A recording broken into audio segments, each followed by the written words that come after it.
Is the first round of the 2021 EMSO Summer Series.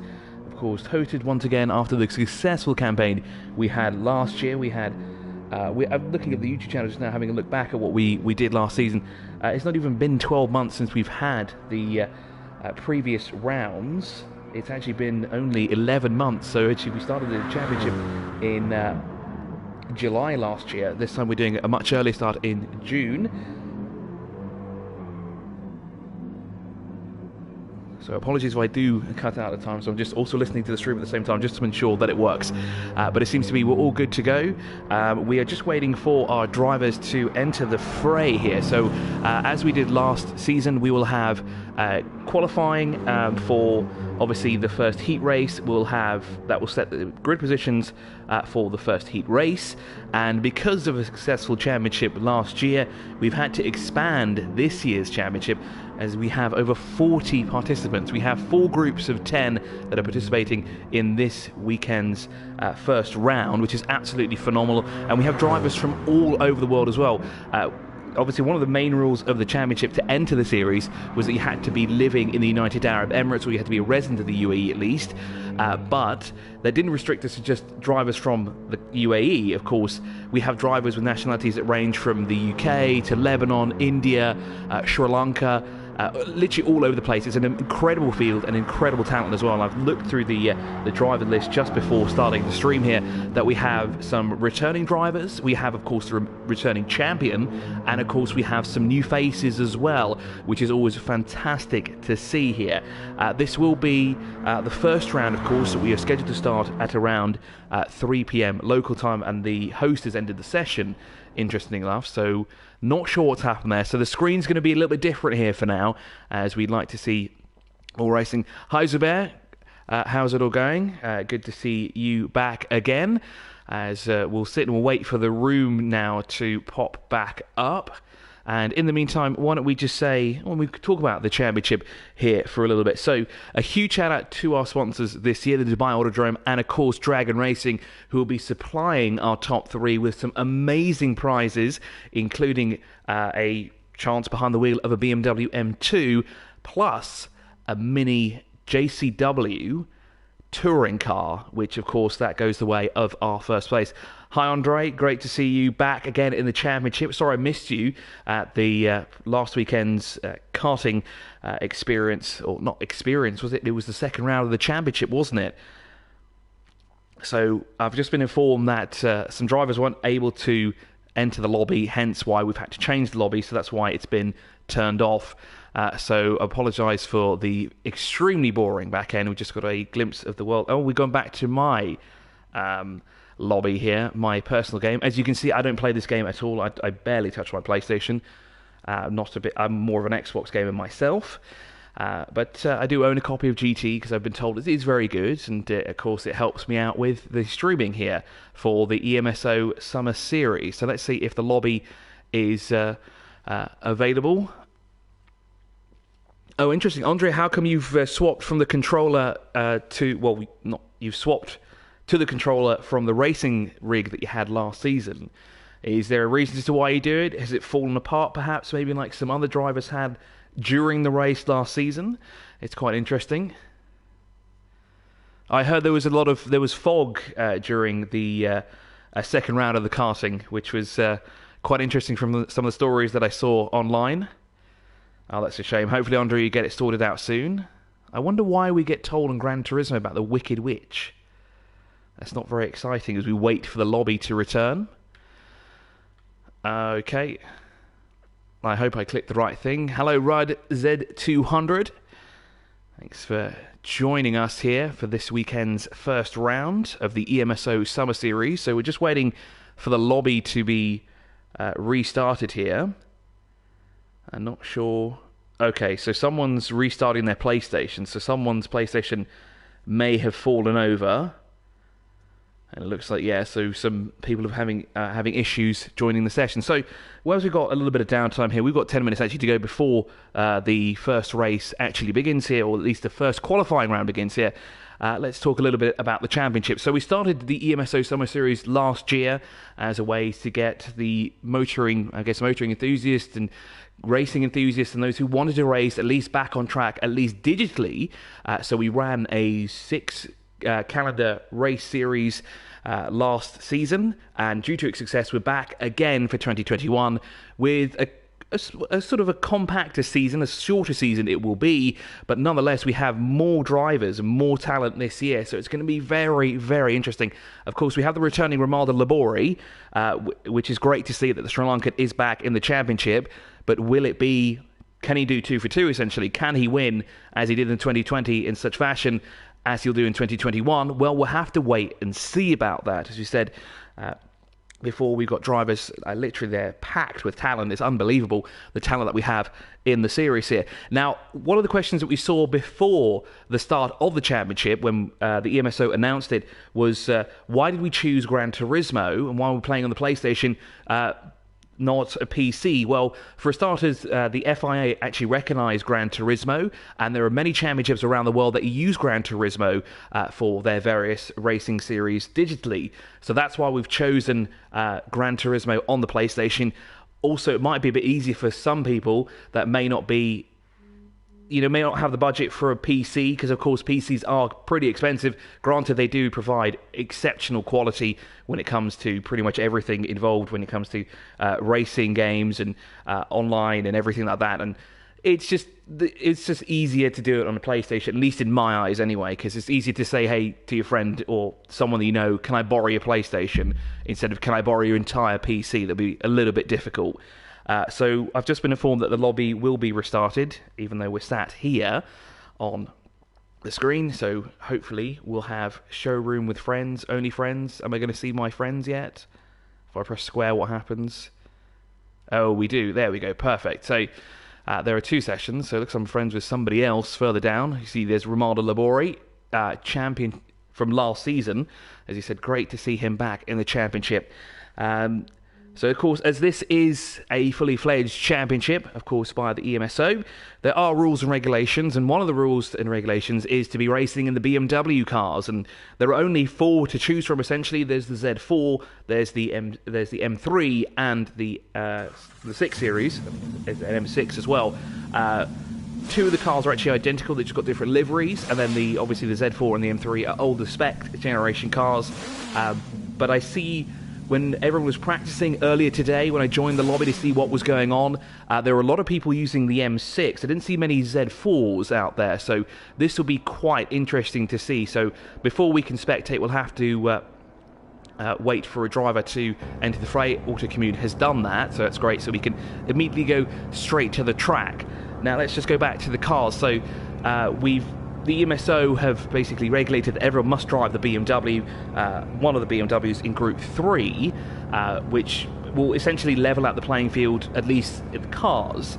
Maybe not skills, because we have plenty of skills on the grid in all 4 of our sessions that we'll have today. Actually, more than 4. I think we'll have about 6 racing sessions here. So going back to what we saw basically in the practicing that some of the guys were doing earlier on the Nürburgring here. Of course, we use the full GP set configuration. Is a lot of drivers using different cars. For example, we saw the return of the Beetle Group 3. I saw drivers using the CR7, Corvette that is, and Porsches and a few other cars. So it'd be quite interesting to jump from that car to the BMW, because when we did our private test during the week, there was, even though we had the balance of performance in, there was still a huge difference between the cars. I was using the Viper, whereas the other competitors at the time were using, say, the Porsches and the BMWs themselves. And even with the BOP, the Viper seemed to be faster in a straight line, but when it came to the corners, it couldn't really do much. But now, as we're using all the BMWs, and seeing as most competitors will probably swing the way towards the BMW M6, it's going to be very interesting when it comes to what happens on track, because essentially everyone has the same car. The only difference will be the livery. I mentioned that there were 2 different M6s. When I'm looking at the stats from what GT predicts they would have and not predict, but what they actually have, they were identical in every way. There was no difference. It was just essentially the livery on the car, and of course the team that ran the car during the 2016-2017 season. But with the EMSO Summer Series, all the drivers will have their own liveries on their car to show their creativity, and hopefully there's nothing that we might have to censor, that we might have to just omit completely when running through the field. So we're about to get underway with the first session here of the EMSO Summer Series of round 1, where we should have 10 drivers in this session. We will have Vafi Khan, who I can see is already on track because there he is right now because we're looking right at him. Mishant Gulani is in this session. Charlie Hayek, who I've seen as well, is in the session as well already as Vafi Khan pulls off onto the road. So let's have a look at Auto Commune. That is Rawi Tawi here in the session. Anahuri is here as well, although I don't see him in the actual session for the time being, although I know he is on the grid. So he's having it looks so if you're having problems finding the session, make sure to add the 2 guys that were in the emails. I don't want to say who they are out loud, but just double check that you have those 2 added as friends. Actually, Andre, you should be able to join it because we're friends on PlayStation, so you should be able to join the session if I'm not mistaken. As we'll go back through, so Yedel Azaib will be here in the presumably a BMW. Alatawara, who returns from last year. We didn't see him in too many rounds, but Alatawara is back. And if I remember correctly, he's something to do with marketing with Lexus, and it'd be interesting to see him racing a BMW because, of course, last year we had the field open. Any Group 3 car was available. You could use the Toyota FT, you could use the Lexus RC350 as well, but this time he's restricted to a BMW, so that would be quite interesting. We have Suleiman Al-Machataba, Dinesh Suhail and Sunit Gonzalez as well in the session. So those are the 10 drivers that we'll have. And there is Adrash, who is helping the guys out in the chat. Of course, Adrash here, part of the EMSO team, all the way in India as well. So great to see that Adrash is here with us. I'm definitely going to miss the Kit Kat and M&M liveries, although you should have prepared earlier and you should have had them on the BMW M6s, so I think that's a fail on your half, not mine. Although I'm not going to fall for your tricks this time because I was thinking before we started this championship again for 2021, I was very tempted to order M&Ms and stuff like that on the side, but you know what, I'm going to be good this year. I'm not going to order M&Ms on the side, maybe later, but not now, because we really don't want the doorbell ringing halfway through the session. So we have 6 drivers in so far, so we're missing 4. Unfortunately, it could be connection issues, could be other issues as well. Let's hope that this does sort itself out, because we're nearing the start, or the proposed start of the championship for round 1, and I don't think we will start without everybody at least in the session, because of course it would be unfair. So let's just have a quick look at how exactly we're going to do this today. So we'll have 4 rounds to begin with, which will be the competitors group 1 through 4. Each session will have 10 drivers in it, and then the top 6 from each of those will go into 2 separate semi-finals. So we'll have 12 drivers in one session, 12 in another, and then the top 6 of each of those will go through into the final of the event, which is scheduled to take place obviously later on, which will be a very, very exciting race to watch. In each session we will have 5 minutes of qualifying and a 6-lap race through the competition, through the first lot of races. Those are our first 4 races. In the semi-finals we'll have a 5-minute qualifying session with 8 laps, and it looks to be there are no changes, at least for the semi-finals. Indeed it is, because I just read the semi-finals, didn't I? So 5 minutes qualifying, 8-lap race, and then for the grand finale we will have a 5-minute qualifying session to set the grid positions, and then it will be a 10-lap race for basically top honours of the weekend.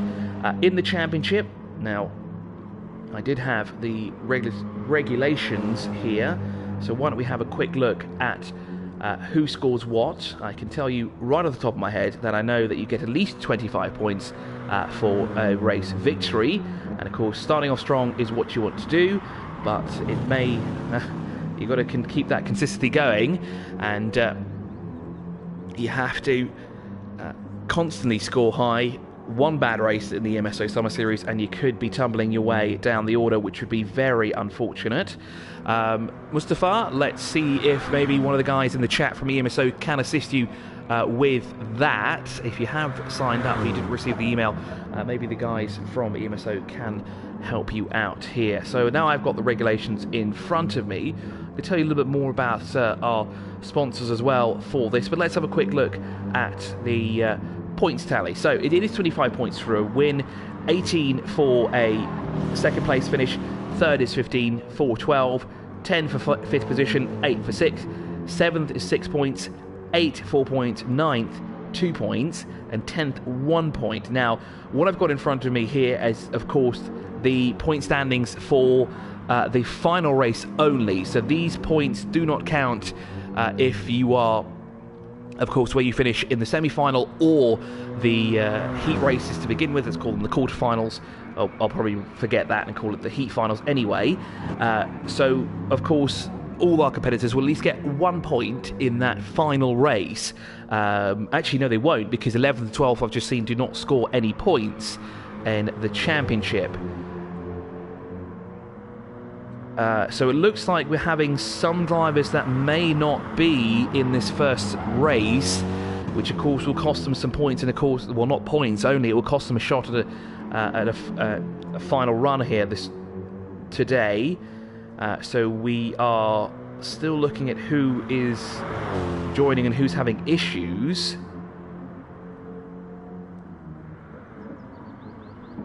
It says that the race will start in 2 minutes. Now, I do hope the drivers that have not got in... Okay, I can see that Andre is here, so that's one of the drivers that I know was having an issue. That means we're still waiting for ARC Dive Bomb, Danny Boy 91. Now, does this differ from what I have in front of me for this first session? Let's see the competitors that I have. No, it doesn't. So we're missing Danish and Suleiman as well. We're also missing Alatawana as well in this session. So unfortunately we may only have 7 drivers here in our first race of the weekend. Of course it will give essentially 6 drivers a little bit more hope, because of course they will only have to contest against 6 other drivers for those 6 top spots. However, one of our drivers from the session will leave empty-handed, and who that's going to be, well, we'll find that out soon enough. As we're about to get underway, I've been told that we will start the session at 4 minutes past 4. That was sent 2 minutes ago. Is it 4 minutes past 4? Not yet. So we have about a minute to go before the session starts. And before we do that, a quick shout out to both Dragon Racing and of course the Dubai Autodrome, who will be supplying us with some amazing prizes for our top 3. And as we said before, what they are is a BMW M2 competition driving experience for our top 3. So each of our top 3 will get that prize, and then for our competitors that finish second and third, they will also receive a BMW M2 driving experience at the Dubai Autodrome. So that's what our top 3 get, which is bang on, and of course those will be handed out at the end of the season. And so we're about to get underway, if not mistaken, unless there are any other. Okay, so it looks like we'll have just 7 competitors, possibly 8. No, we'll have 7 in this session. So we're about to get ready now for the qualifying to set the field for our first heat right here. It'll be a 5-lap affair, a 5-minute affair, excuse me. So to give the drivers enough time for at least 3 laps, maybe 4 if they go quick enough, possibly actually only 3 come to think of it. So we're on track now for our first live session here. Let's just declutter the screen a little bit, so we have our competitors on the left hand side, a track map on the right, and then we've got the time remaining on the bottom right hand corner to keep it nice and clean. And thanks Mitesh for watching. Mitesh, you should join next time. I don't know why you're not competing. If you need a PlayStation, let me know. Oh wait, you can't borrow mine. I don't have a spare one, so you'll have to get your own. So we are now live for our first on-track session here. We'll wait for the first laps to be completed. Of course, we'll do an out lap as always, and then one flying lap straight after that to see who will be the first to set the time here in the first round of the EMSO Summer Series for 2021. Johnny, I feel your pain. Hopefully one of the EMSO team members that are in chat right now can assist you, and hopefully they can shoot you over an email and get you at least sorted out for maybe not round one, but maybe for round two, which of course will take place next week if I'm not mistaken. So it looks like we're now onto the back straight here, probably one of the fastest parts of the track, especially going into the right-hander now, full throttle through there. You've got to be very brave through there as well. You don't want to skip into that grass because that will cause you to go off. And then it's that quick left-hander. Sorry, left to right-hander, excuse me, because I'm watching this from a different angle, aren't I? Even though I did do a lap of the track or two with the guys not too long ago. So Sagan 16 will be the first to come across the line to complete his first the out lap essentially, and now he's on the flying lap here for the first time. And well, let's see how he sets the field and if he will be the one on top. Now, you know, I can't really choose anybody that would be our pole sitter here, because of course we've got heaps of talent throughout the field, and it'll be interesting to see who will take pole position. And it looks like we won't get those 3 laps. Actually, yes, we will. We will just about get 3 laps. I think it'll be just over 1:40 to set a lap round here in the Nürburgring, using the full GP circuit configuration in the BMW M6. And actually, let's have a look through the field if everyone is using the same car. So Vafi Khan is using the BMW M6 as well, as is Hayek. And there's Auto Community just behind him in the BMW M6. So I think it will be a whole BMW M6 here. So it's sort of a race, only one car, so one make series essentially at the moment with the BMW M6s that are being run by everybody. And there's Andre Khoury taking it a little bit easy here, sort of floating around the back here. I think he's giving himself enough room in front and behind him so he gets as much clean air as possible, not caught up by any lap traffic. And it looks to be that he's about 2 corners behind at the moment. Very interesting tactic here for the Lebanese driver.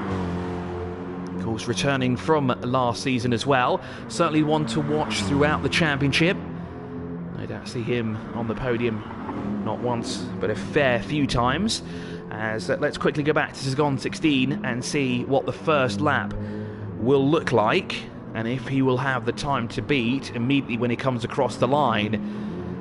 As through the final corner he comes now to set the first lap time. Anticipation building. A 1:54.138 is the lap time to beat. So 1 minute to go. So indeed this will be the last one. Vafi Khan sets a 1:50.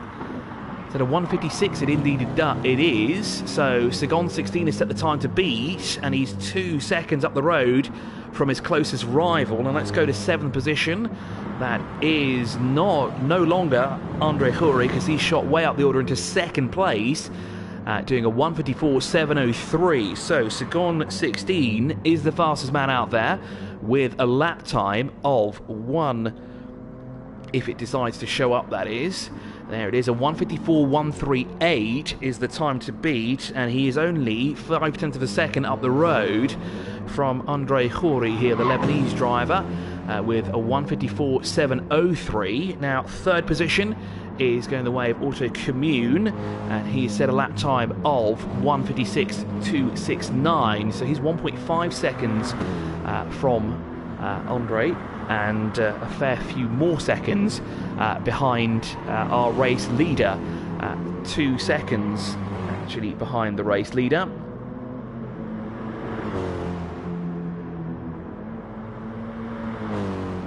Mitesh, that's no excuse for you not to be in here. I know you've got 3 friends participating, but then you should be the 4th. And you guys can have a full-fledged team in the EMSO Summer Series. Sagan 16 still the pace setter here, but he has yet to complete his 2nd lap. Now, can he improve this time round?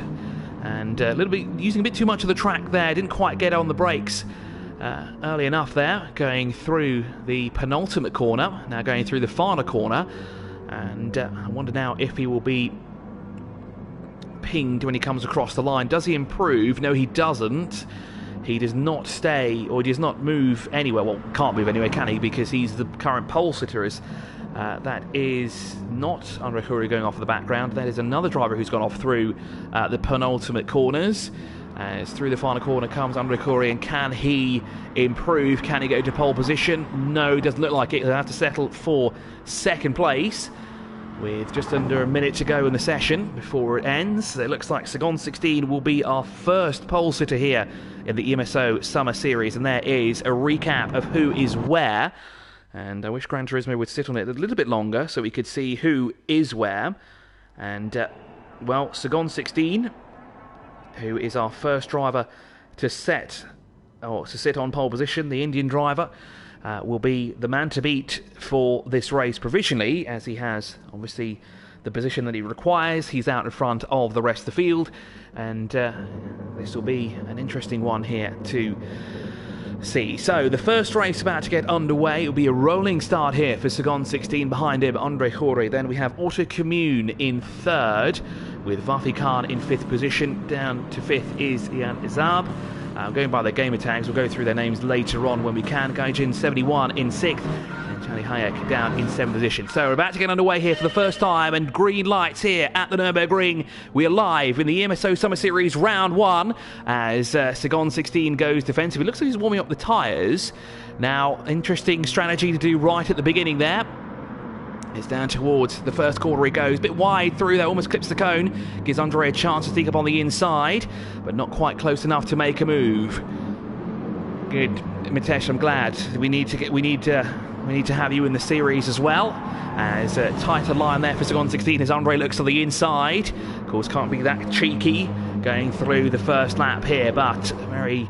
already the battle is on at front. Looks like Hayek, no, it's Gaijin 71 who's dropped back, so a potential issue for him right at the beginning, possibly running wide going down towards turn one. Now, is that a penalty to be applied further down the order? Yes, it is, as Vafi Khan picks up a 1.4 second penalty. Now, could that be for a collision between himself and Gaijin? I don't think so, because Gaijin was actually further up the order than he was. Now, I'm not sure why he's been given that penalty unless he's cut a corner somewhere. Again, we will see what the stewards decide about that. But we're racing here as we continue on now onto the back straight of the track. Second 16 still out in front by 0.5 of a second. Now, how far back is Andre Khoury? Is he close enough? Is he in striking distance? No, we go too far back there as they're working their way through.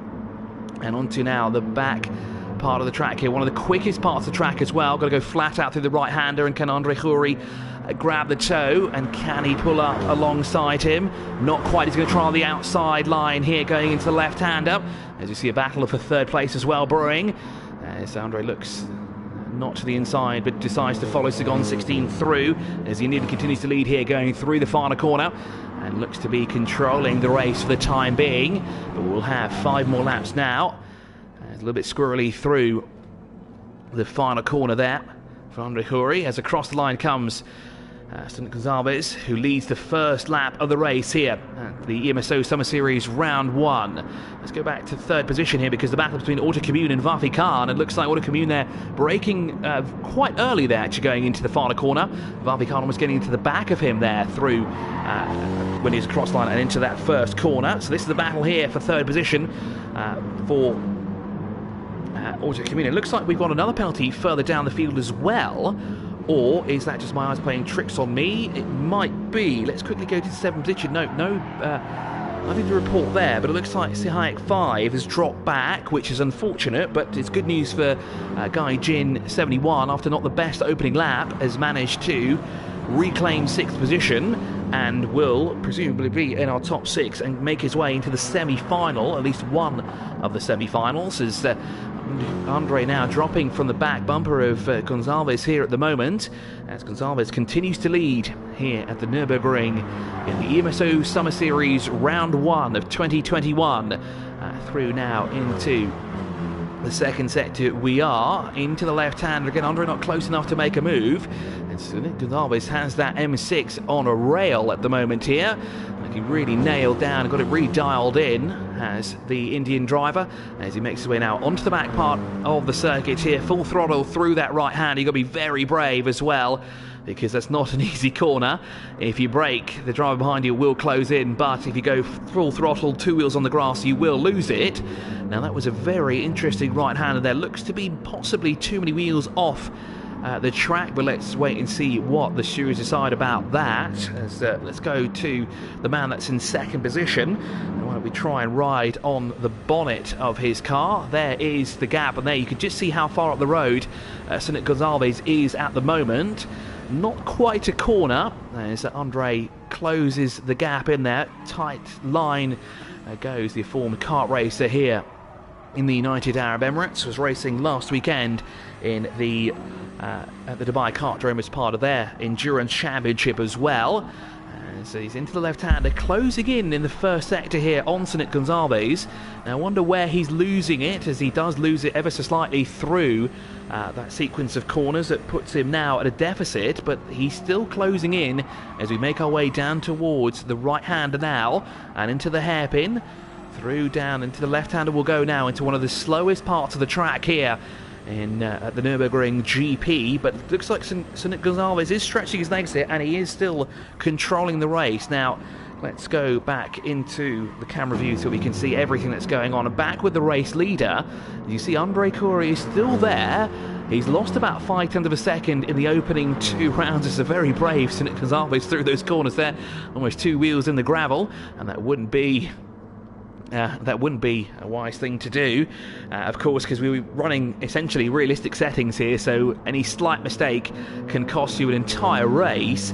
As we'll leave these two to do battle. Let's head on over down to third position and see what this is looking like, because here comes Vafi Khan trying to work his way on the inside of ATCUAE here for third position, but he still does have that 1 second penalty, and here comes more drivers as well, because it looks like ATCUAE is the cork in the bottle at the moment, not the cuke in the bottle. He's the cork in the bottle as Vafi Khan goes on the inside. That's very brave there from Vafi Khan, but he makes the move stick, but he still has that 1 second penalty. And here comes Iyad Izab as well on the inside through the final corner. They rub as much as they can through there as Iyad Izab pushes ATCUAE out wide, and that puts him now side by side working their way across the line. And it looks like ATCUAE stays in 4th position. And let's find out who the man behind the gamer tag is.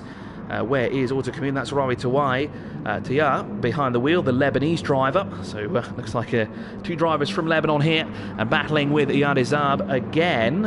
And that is Iyad Al-Zab, the Jordanian driver, in battling there fiercely with the Lebanese driver. And just behind them, Guy Jin 71 after that, well, not very good opening lap, is now come into the mix here and battling for third place, with Vafi Khan still leading, and behind him, as we said, are these two here battling. Oh, and here comes Guy Jin 71 on the inside as well, as the Lebanese driver, the Jordanian, battling there for 4th position. And it looks like ATCUAE is now being bumped from 3rd down to 6th in just a few corners here.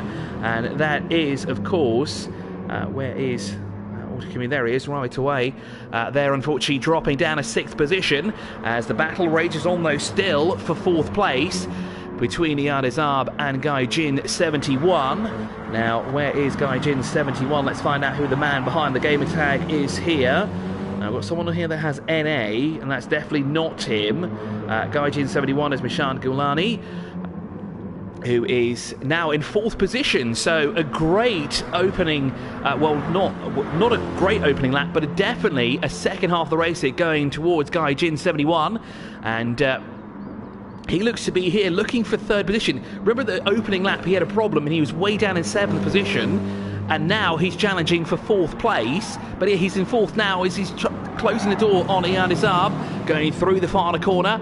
And he looks to be comfortably at the moment for 4th, tentatively, but it looks to be the battle is brewing certainly behind him as ATCUAE there goes to the outside line now. Is going to side by side down towards the first corner? Not quite. We've got 2 laps to go here as Iyad Izab looks on the inside of Guy Jin 71. I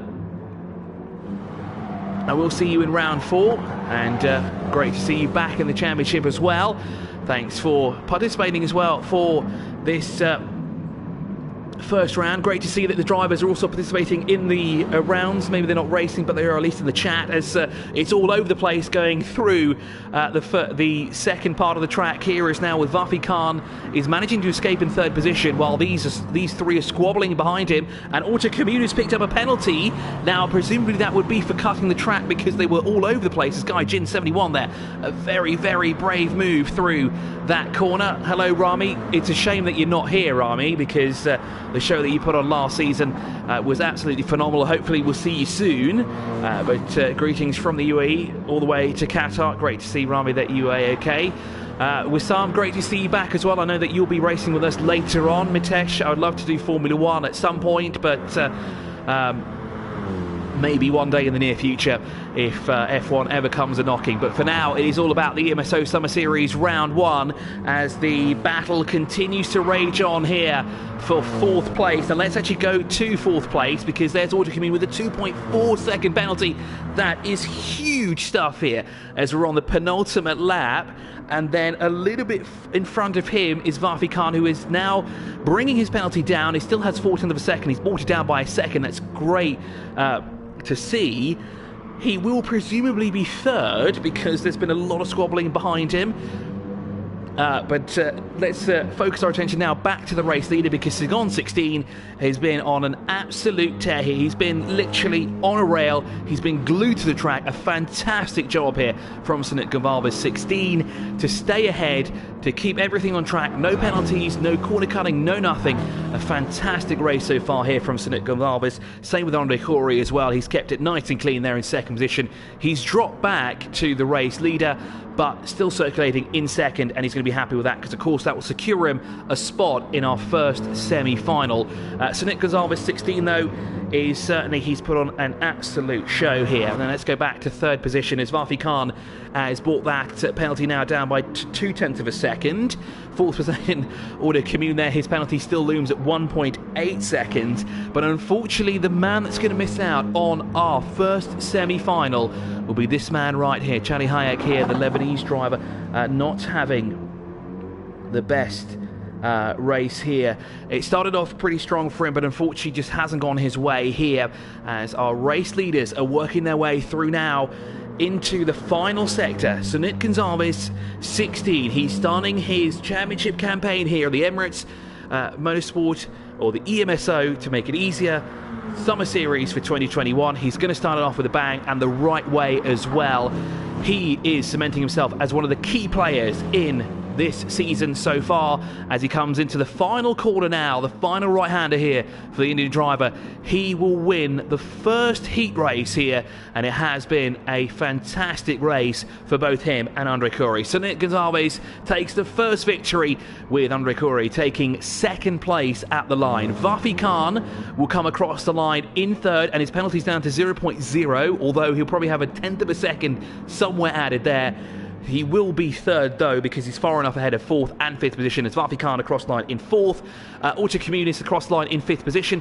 It looks like the penalty's been wiped, although that could be because we finished the session, with the Yardizab across the line in fifth place. And sixth position, and our finalist into the semi-final, Gaijin 71, is across the line in sixth position. Charlie Hayek, unfortunately, the Lebanese driver, will have to miss our first semi-final. ATCUAE there being dropped back, so the penalty was still there. A 2-second penalty added to his time, and dropped all the way back, I think, into fifth place, giving fourth to the driver that finished behind him, which would be Iyad Izab, if I'm not mistaken. So that wraps up our first race. I think now I have to swap lobbies, and of course you will be joining me in the lobby swap, because we're just going to have one continuous stream here throughout the EMSO Summer Series for 2021. So Sunit Gonzalez, our first race winner, Andre Khoury in second, and Vafi Khan finishes in third place. Now, let's see, have we got that lobby? Yes, we do. So it looks like we can get straight into our second race here for the EMSO Summer Series. And we'll kick things off, we'll re-kick things off now with our second of the quarterfinals. Now, let's have a look who we should have in this race. We should have Zahir Hussein Zulkafi, or ZU 530. We have Zolo Vita, the Salam Al Masmeri, who returns from last season. He's going to be one to watch. Dina Elashi, Tharoet 22, is our only female competitor in the entire championship, and it's great to see her this year for 2021. We should have Romaldo Labori, our champion from last year, and certainly he probably has the biggest target on his back, that huge X, which won't be visible on the car, but it will certainly be visible from the other driver's point of view, because he put on an absolute show last year. It was a perfect season for the Sri Lanka driver, and it's amazing to see Romaldo Labori back in the championship. Sultan Khalifa, with the gamer tag Joker Devil 99, he should be in the session with Fahad Al-Zabi, SBT AD. Now Fahad Al-Zabi also races, if I'm getting the name correctly, in the races a TRD 86 Cup car here, and races in the ATCUAE Pro Car Championship. As I said at the beginning of the show, we have an immense lineup of talent from drivers that race professionally, semi-professionally, and at amateur level, even those who don't even race cars professionally. They might do it online, or they're just casual gamers who think they have what it takes to take on the best in the business here in the EMSO Summer Series, and it's great to see the array of talent we have here. Jabran Khan should be in the session with the gamer tag Jabran MJ, Hazem Zaki, Yashi Gaz, then we have Basil Tablusi, which will be Silver 1, 2, 3, 4, which by the way is one of our youngest competitors in the championship at the age of just 13, which is great to see as well, the age gap that we have in the championship. And it is incredible because we have drivers at the age of 13 all the way up to 49. I know that might seem old, but it's incredibly young actually, and we've seen some of the drivers already participate at that age bracket, and they've been absolutely phenomenal already, even in the first heat race here. The one final driver we'll have in this race here will be Muhammad Jilan Khan, MJK 704, and those are our 10 drivers that we should have. And let's put on the race info so we can see who is in the session. So far we have 7 of the drivers. I can see the championship, the defending championship from last season is here. That is, of course, Romaldo Labori, and it looks like Zolo Vita is here. MJK 704, who also raced last season, is here as well. And it looks like we've got our first taste of the Z4 as well, as Zolo Vita has decided to use the Z4. Now, remember last season he actually used the M6 in a few rounds, and it's going to be a little bit different here. So last season we actually allowed the drivers, and by we I mean the EMSO, the organisers of course, and the officials, they allowed the drivers to change their cars if they want to throughout the season, which gave us a multitude of different cars, including the F-Type, the Beetle, the M6 Z4, and many other cars. And the Beetle actually was one of the cars to beat. I know a lot of drivers, including Rami Azam, who's watching the stream right now, unfortunately he's not racing with us, he used the Beetle to great success, as did a few other drivers. But this season we're strictly using BMW, and we will, and the drivers have been told to maintain, basically, or keep that car throughout the series. Rules, thanks for the shout out. Thanks for joining us here in the chat. If you've got any questions you want to shout out, just let us know. I've got the stream open on I've got 2 screens running here. I've got obviously the Gran Turismo screen, and I've got the YouTube here running as well, so I can see. I have eyes all around me. Eyes all around me in round 1 of the EMSO Summer Series. So we have 7 drivers here. We should have 10, so we're missing 3. Now let's have a look if who we can spot who's missing. So I can see Zolo Vita is here, Romaldo Labori is here. I think we're missing Dina. Indeed, we are missing Dina. So we're missing our female competitor, our sole female competitor as well. We're missing Fahad Al-Zabi as well. That should be SBT AD. And we're missing one of our youngest drivers as well, Silver 1, 2, 3, 4 in the session as well. And let's have a look if there is variation, or if everyone's gone for the M6 here. There's an M6, there's a Z4, so 2 Z4s so far. There's an M6, so it's 2 for 2 so far. We have another M6, so it's 3-2 to the M6. Make that 4-2 and 5-2 to the M6 so far. And so it's going to be quite interesting to see how these Z4s stack up against, because of course they are older spec cars. Even in the game they don't have exactly the same stats, although we do have the BOP on, so the field might be level pegged here for the entire series, so it's going to be very interesting to see. So again, we have 7 drivers, who we're missing 3, as we are waiting for the second round. Yes, we're missing 3 drivers, as we said. And we're just waiting for the drivers here to join the session. While we do that, let's have a quick look at the official results from race 1 provided by our awesome stewards. CIK 16 indeed our race winner, with Andre Hori in second place. That's Sunit Gonzalez, excuse me, who's CIK 16, and Vafi Khan takes third place. And well, unfortunately, one driver will not be in the semi-final. We'll have to wait to round 2 to see them again, but our top 6 will be in the first semi-final, or actually no, they won't be just in the first. They might be mixed around for these semi-finals here. So we're now waiting for 3 drivers to make their way into the lobby, and hopefully we'll get them soon enough. As we said, we're missing Tharia 22, we're missing SVT AD, and we're missing Silver 1, 2, 3, 4.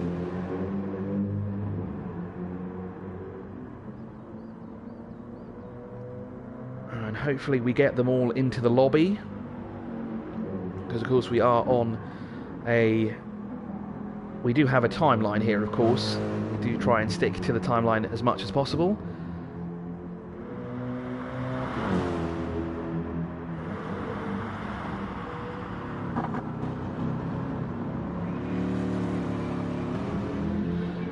There's still no new joiners here.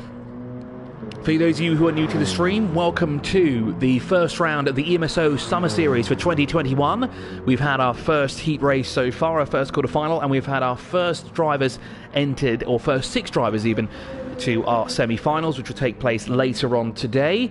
Now, we're just keeping an eye on who's joining the session. As we said, we're missing 3 drivers here so far.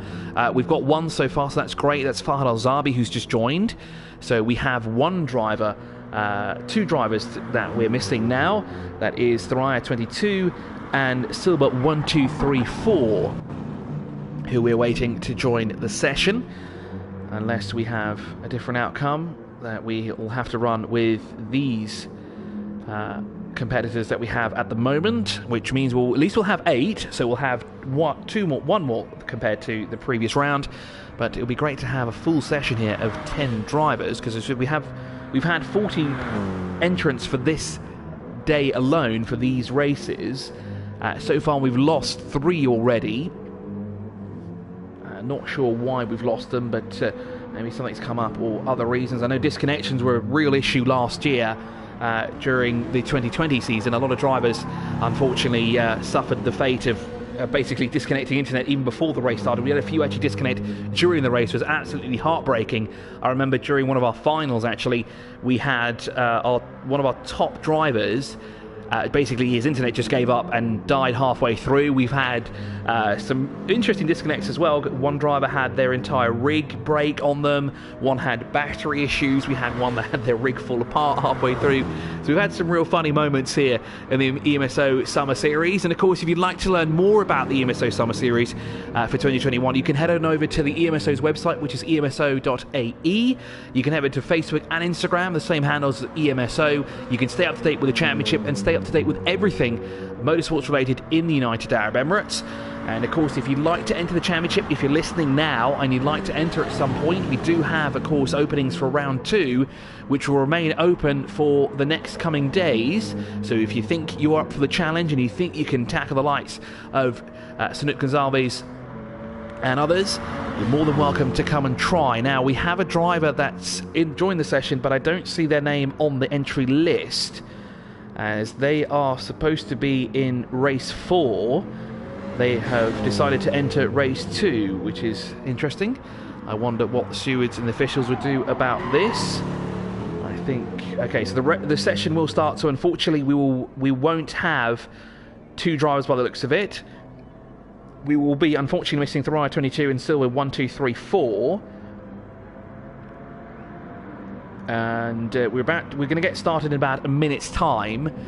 And as I said, it'd be quite interesting to see who will be in the lobby. Now, it looks like we've had a slight alteration with a gamer tag or a PSN ID. It's not a gamer tag. Gamer tag is Xbox.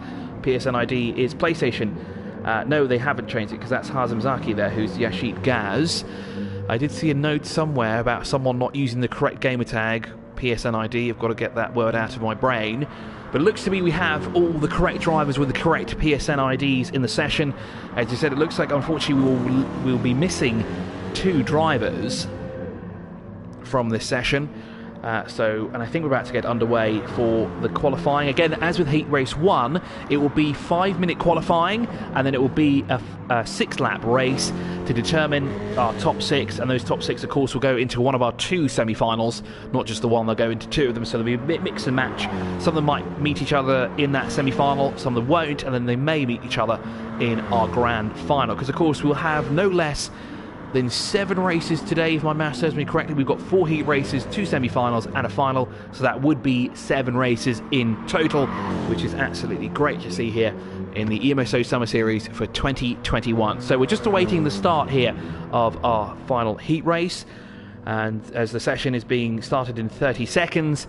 So as I said, unfortunately, I think we may be missing 2 drivers from the session, but at least we'll have 8, so it'll be a good scrap at the end of the race here.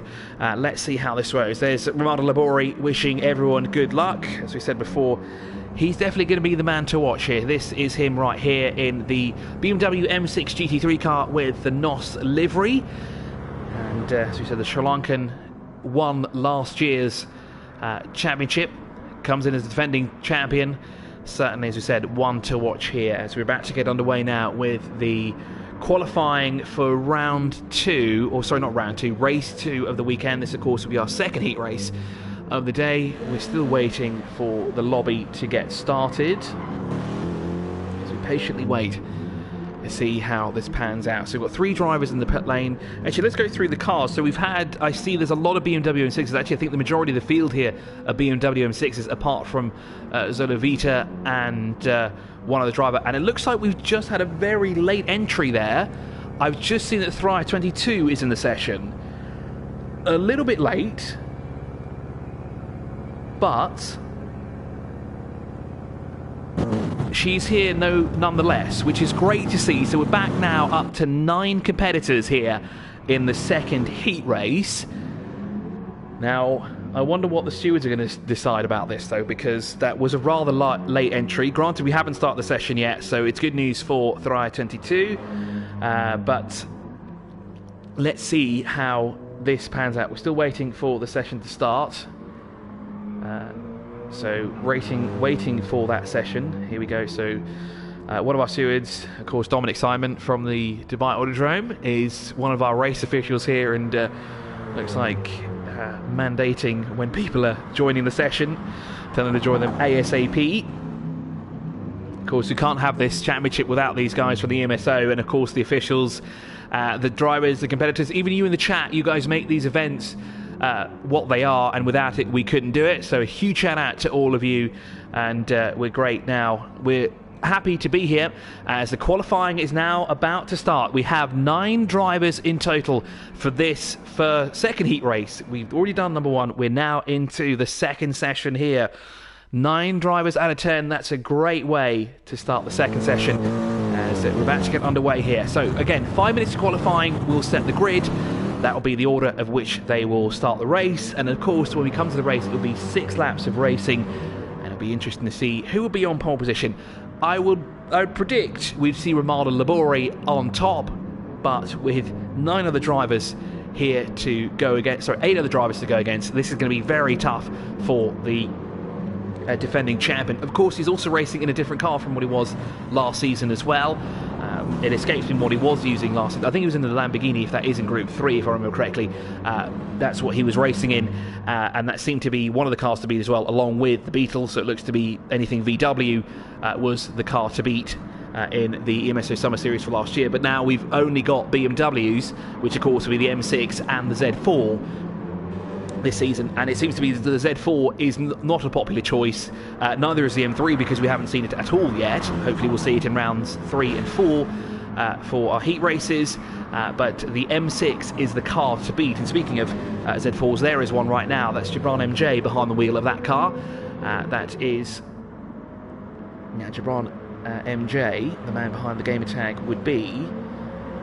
I need to get a second screen here for the next race, I think. That is Gibran Khan, who is behind the wheel of the Z4, plain white livery with Night to Road written on the side of it in what's to be a light grey, which is barely noticeable actually if you look at certain angles. But nonetheless, it's great to see a little bit of a different mix of cars here. Joker Devil 99 will be the first driver to go across the line, and Gaz is just behind him. It'll be interesting to see now what Joker Devil 99's first lap would be, unlike the sort of dull face there in the middle of the PSN ID. So it's Joker Devil 99. Got to do the smiley face as well in between.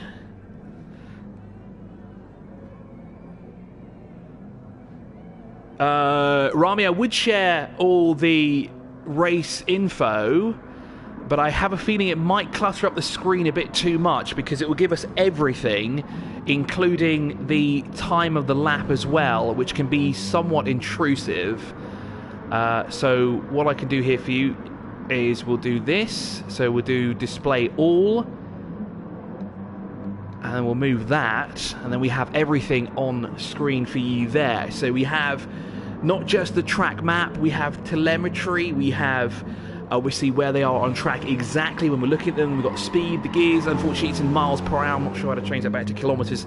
Need to figure that out at some point. We've got tyre wear as well, because tyre wear is at ×2 here in the EMSO Summer Series.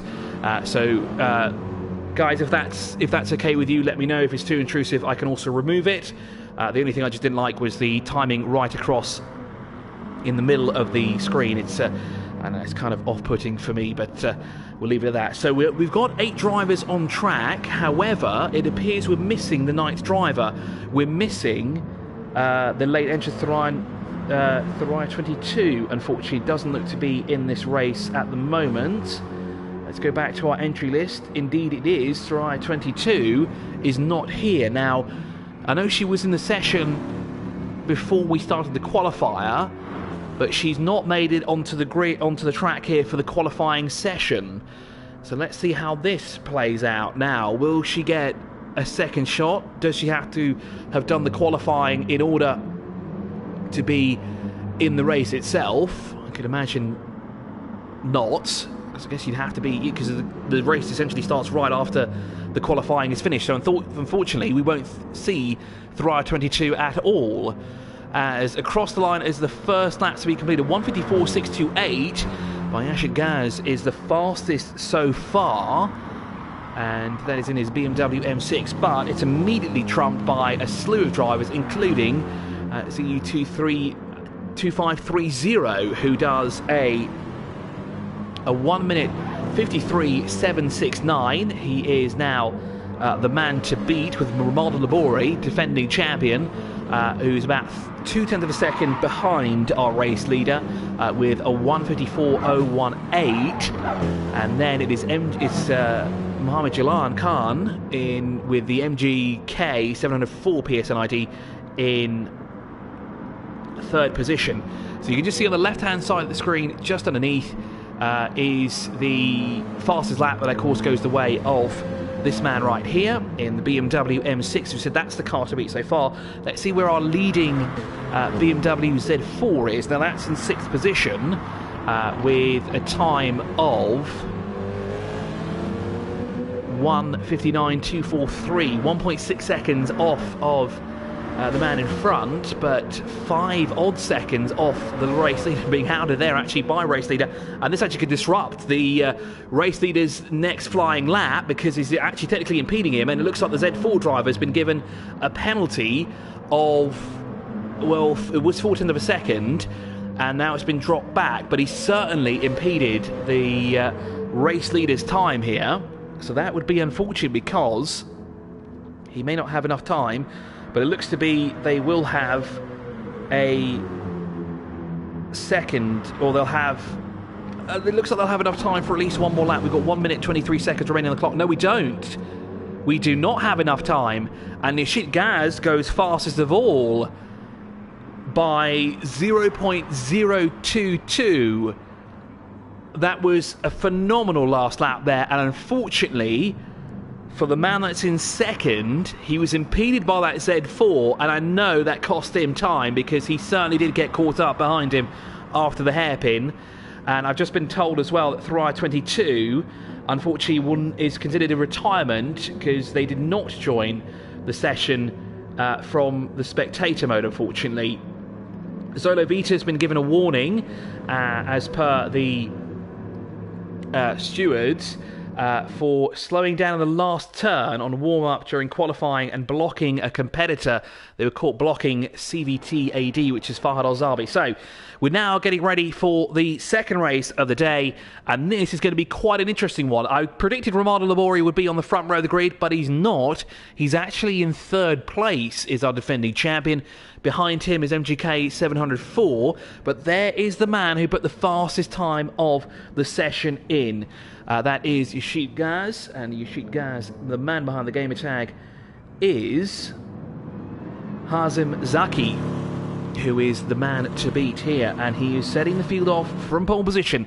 Now, can he convert it into a race win like Sonat Gonzalez did in race 1? We're about to find out as the red lights are on, and we're racing here for the second time in the MSO Summer Series for 2021 as our race leader defends immediately as the entire field try to follow him through, and down towards the first corner we go. Will it be a clean way through? Is in the inside goes the U2530, but a little bit wide there, a little bit loose as well for Shit Gaz going through the, better yet, I've just noticed it says Yas Heat Gaz. I'm reading it completely wrong, so apologies for that. It's Yas Heat Gaz there, and we've got a great battle here brewing as Romano Labori is already challenging for second place here, and he's got a 2.5 second penalty for the defending champion, and that is horrible news so far for Romano Labori. The Sri Lankan has picked up a 2.5 second penalty, and that can presumably be for using too much at the track. And well, he's still with third place, or he's still with the leaders. He appears to be slowing down, not quite, as here comes the battle for the lead of the race just in front of him. Let's see U2530 battling for the lead of the race as Yas Heat Gaz is still out in front for the time being, but who will it be going through the second sector? We'll have to say it for second place here. As we said, the biggest drama so far, 2.3 second penalty for Romano Labori as he closes in on second place here for the second race of the heat races here, as on the inside goes the U2530 in his BMW M6. Now, can he make the move stick? I don't want to shy away from this battle as we're into the fastest part of the track here. Not quite a gap, but he's going to try the inside line as the race leader blocks him through there. He's going to try the outside line. That's not where he wants to be, going through the right-hander. He'll have to wait to the left-hander, but slots in behind him, thinks better of it. As Romano Labori is still there as well with a 2.2 second penalty. Interesting to see how this is going to pan out for him and how close the Zolovita number 4 is, but in fourth position is. Now, Zolovita's already been warned once. He's not been warned so far on this race as Yas Heat Gaz leads here and defending as we try to go side by side down towards corners. Flanks to the inside goes the U2530. Can he get the move stuck? Yes, he can. Just about. Pushes him out wide. Can he do it? Yes, he can for the time being. No, he can't, because here comes Yas Heat Gaz, got the better exit, and through he goes, but he's going to get the cut back here to see U2530. Sorry to use their gamer tags, I've not got quick access to their names, but he's trying to use as much track as possible, but he's got to be very careful there if he takes that move and uses too much of the track, because he could be penalised like Romano Labori was, as we still see that 2.1 second penalty looming over his head. It's still raging on here for the lead of the race. I dare look away from this race, or from this battle here, but it looks like Gibran MJ has not had the best opening laps as he's tumbled all the way down, as off into the grass goes our man that's in second position, 2530 in his BMW in M6, with Romano Labori in third. Let's have a quick look who's in fourth position, because Zolovita's under pressure from Mohamed Jilan, and it looks like Jilan has a penalty as well of 0.6 of a second in his BMW M6. Our leading Z4 is way down the pack as there's Joker Devil 99, and there is the Z4 with Gibran MJ, and who's that up in the background? That's SVT AD. in the BMW M6. Not getting to grips too much there through that hairpin for Fahad Al-Zabi. He's got a lot of catching up to do here if he wants to be in the semi-final. Let's go back to the race leaders because it's still Yassid Gaz who leads. But where has Edu gone? Oh, he's under pressure now from Ramada Labori as these two are battling hard here for third position for the time being. That third place at the step on the podium is important. Maybe not as important as sixth position is at the moment, but it certainly is an important place to finish. As Ramada Labori settling in for third for the time being. And with these two squabbling, it's allowed Yassid Gaz to escape up the road. Let's go down to fourth position and see how this battle is panning out. As Mohamed Jalan looking on the inside, but decides to grab the toe from Zolovita as they work their way down towards the first corner again. Here comes MGK on the inside. Can he get the move? It's going to be very tight through here. Zolovita's going to try and get the cut back as he watches MJK run a little bit wide, but looks like Mohamed Jalan has made that move stick and moves up in a fourth place here in the second heat race of the EMSO Summer Series. Race number 2 here, fourth position bag for MGK for Mohamed Jalan, and now he'll have Ramada Labori in his sights, but Zolovita is sticking with him. Let's see down in sixth position. It's Joker Devil 99 all by his lonesome. He's 9 seconds adrift from those who are in front of him. Sorry, 5 seconds adrift from Zolovita, but 12 seconds ahead of Gibran MJ. There is Gibran MJ, all by his lonesome as well in the Z4, and Fahad Al-Zabi, unfortunately, a bit further back in his BMW M6, getting a grips with this BMW as well. Let's go back up with the race leaders because it looks like the man that's in second is again closed in on Yassid Gaz as Zoo2530 as he closes in his truck. They're dropping Ramada Labori here as well. But this could be due to Ramada Labori trying to get rid of that penalty so that he can retain third place for the time being. Let's phase the camera, or fix the camera even, onto the man that's in second position and see how his race is doing. Can he find a way around the outside of Yassid Gaz? He's going to try on the inside line there. That was very brave through there, and he's now unfortunately on the outside line going into the corner. He momentarily takes the lead. Can he cut Yassid Gaz's car off? Yes, he can. Ooh, I think the stewards are going to be having a close look at that because that was a very interesting move. It looked like Zoo had the line, but Yassid Gaz was on the inside. Granted, they didn't take each other off, nor did either each other push one another off either, but that was very, very close there between the two drivers here, battling for the race victory here. No points, unfortunately, for these drivers. They're just grabbing their place in the semi-finals, and it's been a fantastic race here so far. We're on lap 4 of 6. We have 2 laps to go, actually 3 laps to go here in our second race. I've got to remember that, it's the second race, not the first race here. As Zoo2530, let's find out who the man behind the gamer tag is and where he's from. That's if my internet decides to play nice on my surface. Got to reload the tab, got to wait for that to load, as there is our new race leader, Ramada Labori here, biding his time. I think he was hoping these two would clatter into one another, going through that very fast parts of the track there. And let's have a see where he is. There he is. It's Zuhair Hassan Zulkafli, the he's Malaysian, is Zoo2530, 31 years old, putting on a spectacle here at the moment, and I just realised, no, he's driving the BMW M6, he's not driving a BMW Z4. I got excited there, I thought there was another one and maybe he's out in front, but it isn't. It's a BMW M6 that leads as it did in the first session here, as through the first corner. Now he's starting to drop Yassid Gaz for the time being. Now, where is Yassid Gaz on my entry list here? He's there, so it's Hazam Zaki who's behind the wheel, and then Ramada Labori in third at the moment.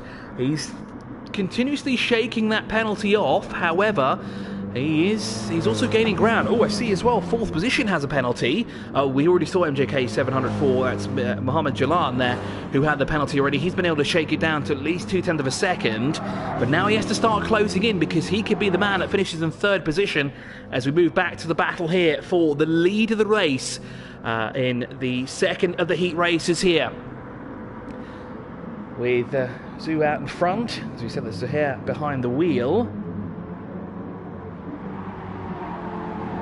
As we continue on here, the Malaysian driver out in front of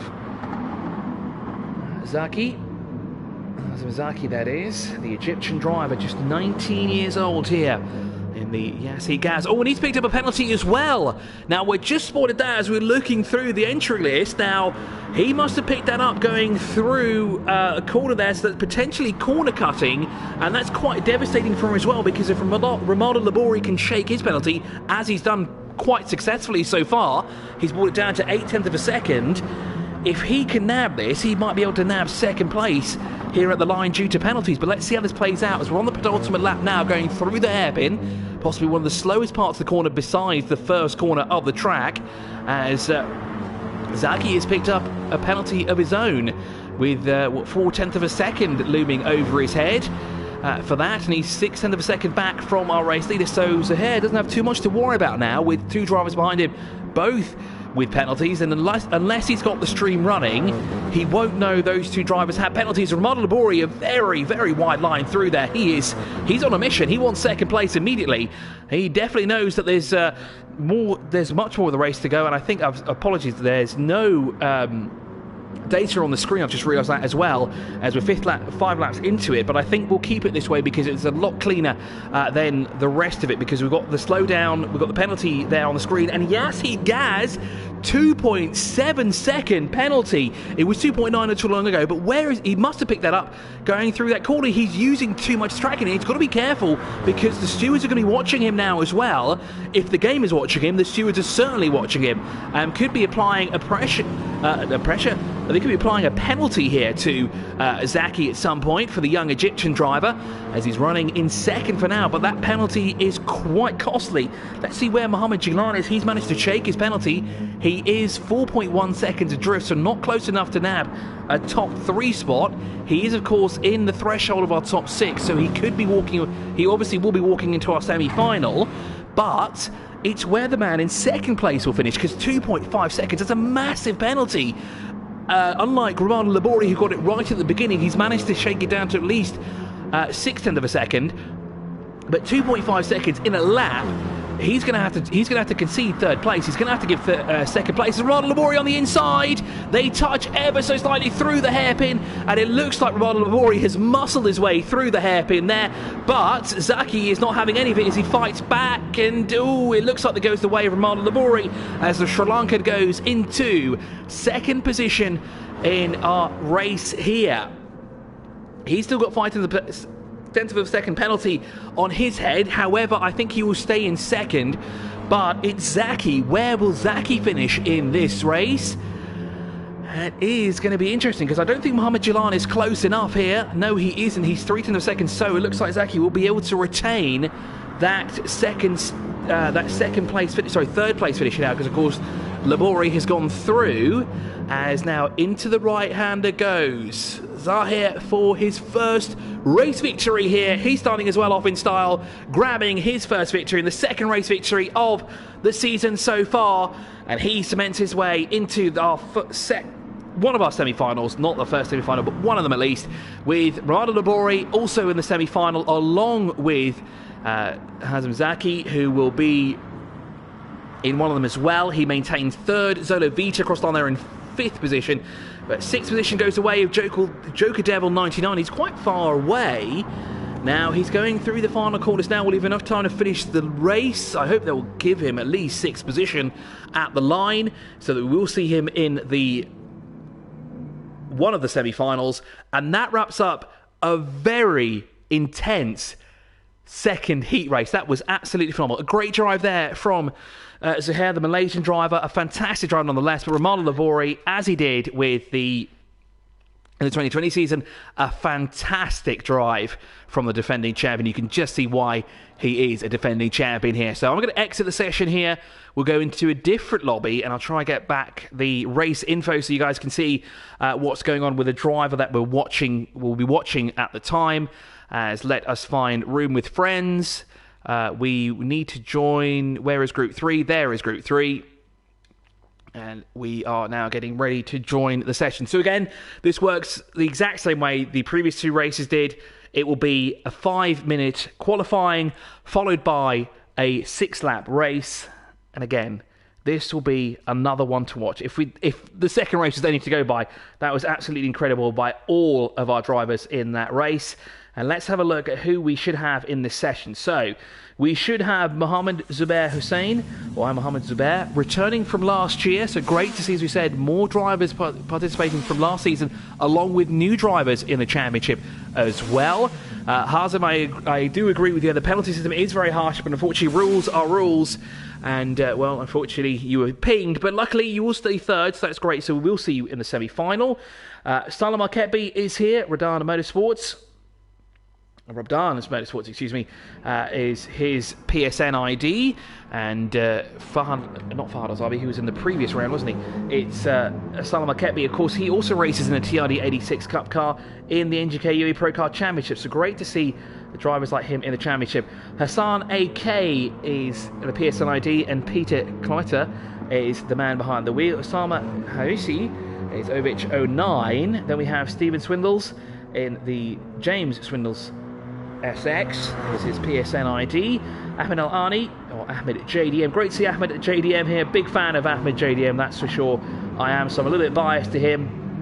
Hopefully we'll see him on the top step of the podium, if not higher, in at least third position. Then we have Thani Surur, who is Crazy Sender. Patrick Di Battista, who returns from last year as well in the PDD 654. He's certainly one to watch as well. A very strong racer here in Gran Turismo. And then we have Harry Hannum, kart racer here, and presumably we're going to see him soon enough behind the wheel of a car very soon. And Zach Scholar as well. Strange Zach 203 is in this session as well. So we have so far 7 drivers in this field, which is great news, or in the lobby at least. We're waiting for a few more drivers to enter.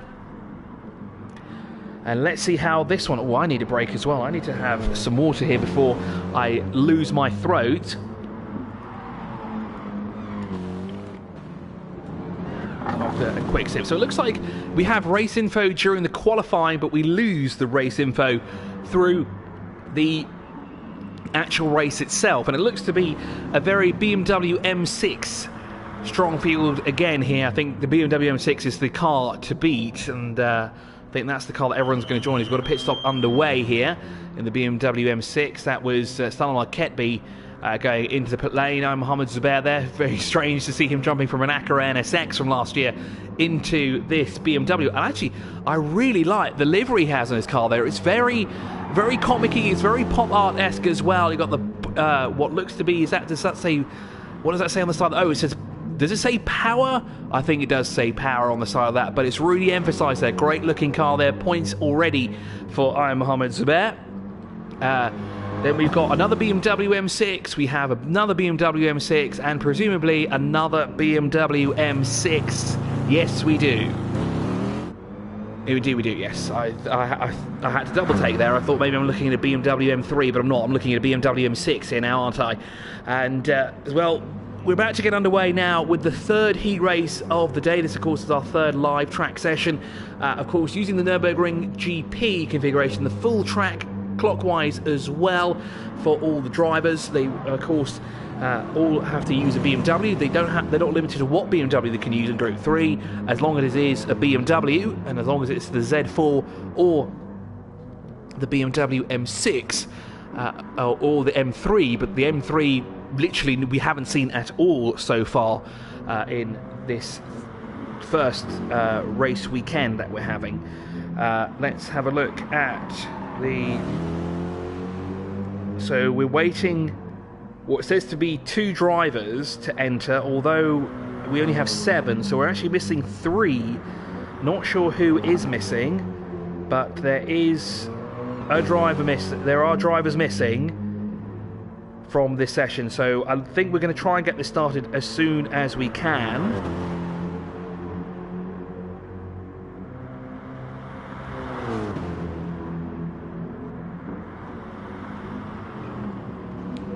As you said, we've got 7 drivers. The steward's trying to hurry everyone up here to get into the session.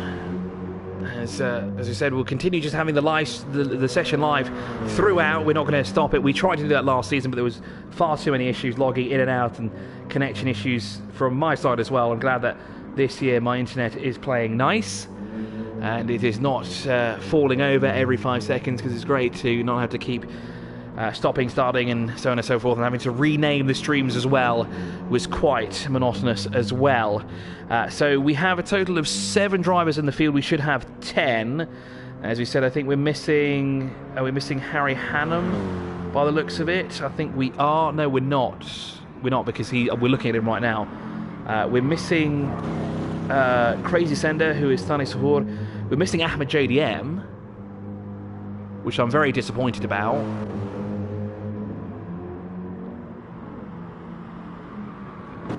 Who else are we missing here then as well? We're missing Hassan ATCUAE, are we? Yes, we are. We're also missing... I think those are the 2 that we're missing, although I think we're missing... No, James is here as well. Sorry, Stephen's here, not James, although his gamer tag, PSN ID is James. So I know that we're missing Ahmed JDM, unless there are drivers in the lobby itself that we can't quite see here. So let's wait and see how this pans out. Let's wait and see who joins and when they join, because we're supposed to get started soon enough. For those of you who are joining us, thank you so much for joining the session for the live stream. We appreciate your company. If you have any questions, queries, or you just want to have a quick chat, you want to talk to the drivers, there are many in the chat, feel free to do so. And a shout out to our sponsors, who of course are giving away some amazing prizes for our top 3 finalists. Not of the day, but the entire championship. That, of course, are the Dubai Autodrome and Dragon Racing, both of which are supplying amazing gifts, amazing prizes, actually, not gifts, including BMW track experiences at the Dubai Autodrome and a mini JCW touring car experience as well, which I'm extremely jealous of, because I'm a huge fan of touring cars, especially that mini as well. That Dragon Racing have got an amazing experience that will certainly be for at least one of our drivers. Our top 3, though, finalists of the season of 2021 will receive basically a driving experience in the BMW M2 around the Dubai Autodrome, which is again another amazing experience. And if you haven't done it already, I highly recommend it. As we are now into our first session here for the 3rd heat race, which of course qualifying again for 5 minutes, which will set the field for our 6-minute race in. As I said, we've got race info here on the screen, so the guys that want to see it, it is there. Unfortunately, it looks like Crazy Sender and Hassan ATCUAE will not be participating, but where is my man Ahmed JDM? I know he was in the chat somewhere, but I don't see him on track unless he's using a different gamer tag, which I don't see anything out of the ordinary. So my man Ahmed JDM missing from this heat race, so I'm livid about that, but hopefully we'll get to see him at some point, as we do have at least 7 drivers on track, which is great news. We've yet to have a full session, but we have at least 7 drivers here in the sessions here. So 1 driver unfortunately will not make it into our semi-final, but our top 6, as always, will make it into one of 2 semi-finals that we have here in the EMSO Summer Series for 2021. We've had 2 fantastic races, certainly so far the one that really got my heart racing, and probably everyone else's hearts racing, was race 2, because that was absolutely phenomenal. The show that every driver put on in that field was absolutely incredible. That's a fantastic livery here on Strange ATCUAE 3's car. That is... Who's that behind the wheel? That is Zach Scholar, who is behind the wheel of that car. Great Golf livery there, the orange and blue, love it there. Maybe a bit more blue, but sort of like a, let's say, an upside down version, an inverted version, and I like the honeycomb aspect at the back as well, which looks really cool on that BMW M6. Really makes that car pop. Maybe the rims might be a bit too much, but the car really does look popping on track, does that M6. There's my personal favourite though, the I'm Mohammed Zubair car, with Mohammed Zubair behind the wheel, with his very pop art inspired car, and what I presume says power, or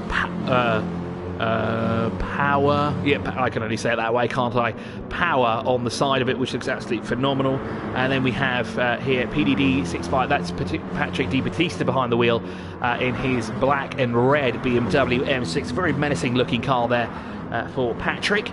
Then we've got Stephen Swindell who's behind the wheel. Stephen Swindell's behind the wheel, excuse me, in his BMW M6. Very smart-looking car there indeed, is that livery. He's got some writing written on the back there, and I wonder if we can have a look at what that writing is. Maybe we can find out one of the non-free cam cars. There we go. It says, "Stay behind or I'll punt you." So that's a nice message for anybody who gets close to the back bumper of Stephen Swindell's in his BMW M6 as we continue our way through the field. There's Haza Racing 19, not to be confused by the man that's behind the wheel. That's Harry Hannum, who is behind the wheel of that car. And I see family is here to support Harry. Of course, there's a lot of family drivers and other team members, of course EMSO team members as well, in the chat as well. So hello to you all as Harry Hannum goes fastest of all with a 153.950. Now 153 is certainly the benchmark that we've seen a lot of drivers go into that bracket, whether it be high, mid or low. But 153 certainly has been the time to beat. We've yet to see someone dip into the 154s, and actually the gap between our two leaders here at the moment of Harry Hannum and Patrick Di Battista, who's trying to consume Zach Scholler's BMW M6 car on our screen at least here. The gap is less than a tenth of a second.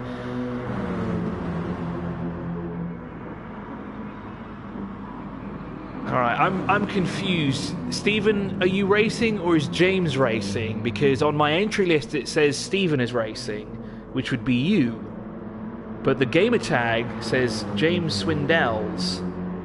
So let's see who's racing that. Unless they're racing it together. I don't think that's allowed, but that's just me speculating.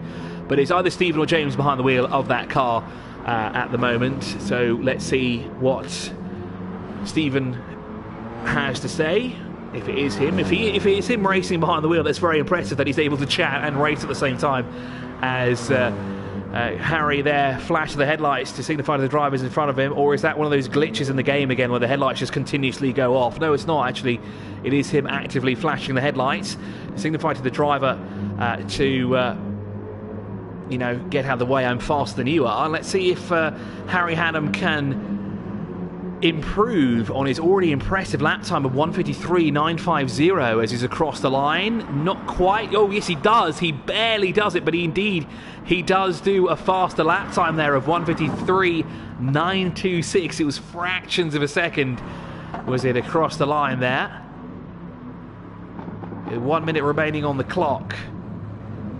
Let's see if anyone else can move around. So Patrick Di Battista is second with a 153 as well. No, he's got a 154 on his lap time, and there is the very fast order for the qualifying. So that wraps up our qualifying session there. That was a very fast 5 minutes actually. I think we still had at least a minute to go, but I guess all the drivers came across the line. But there is Harry Hannum. He will start from pole position here, and there's Patrick Di Battista behind him and Mohamed Zubair behind him as well.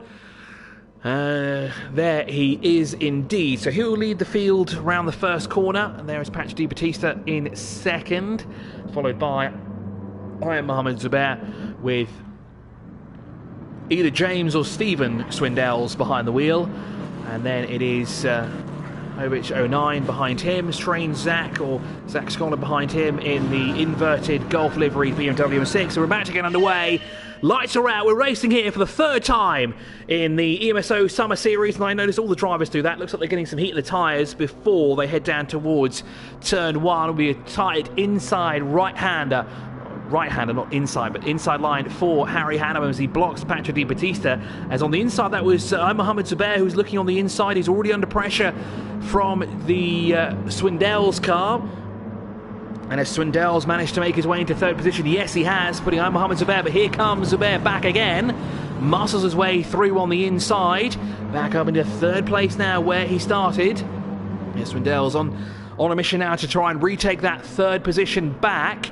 As we go back through the order, someone's got a penalty. Indeed, they do this from Daan Racing, who has a penalty. That is Salam Al-Ketbi, who is being penalised.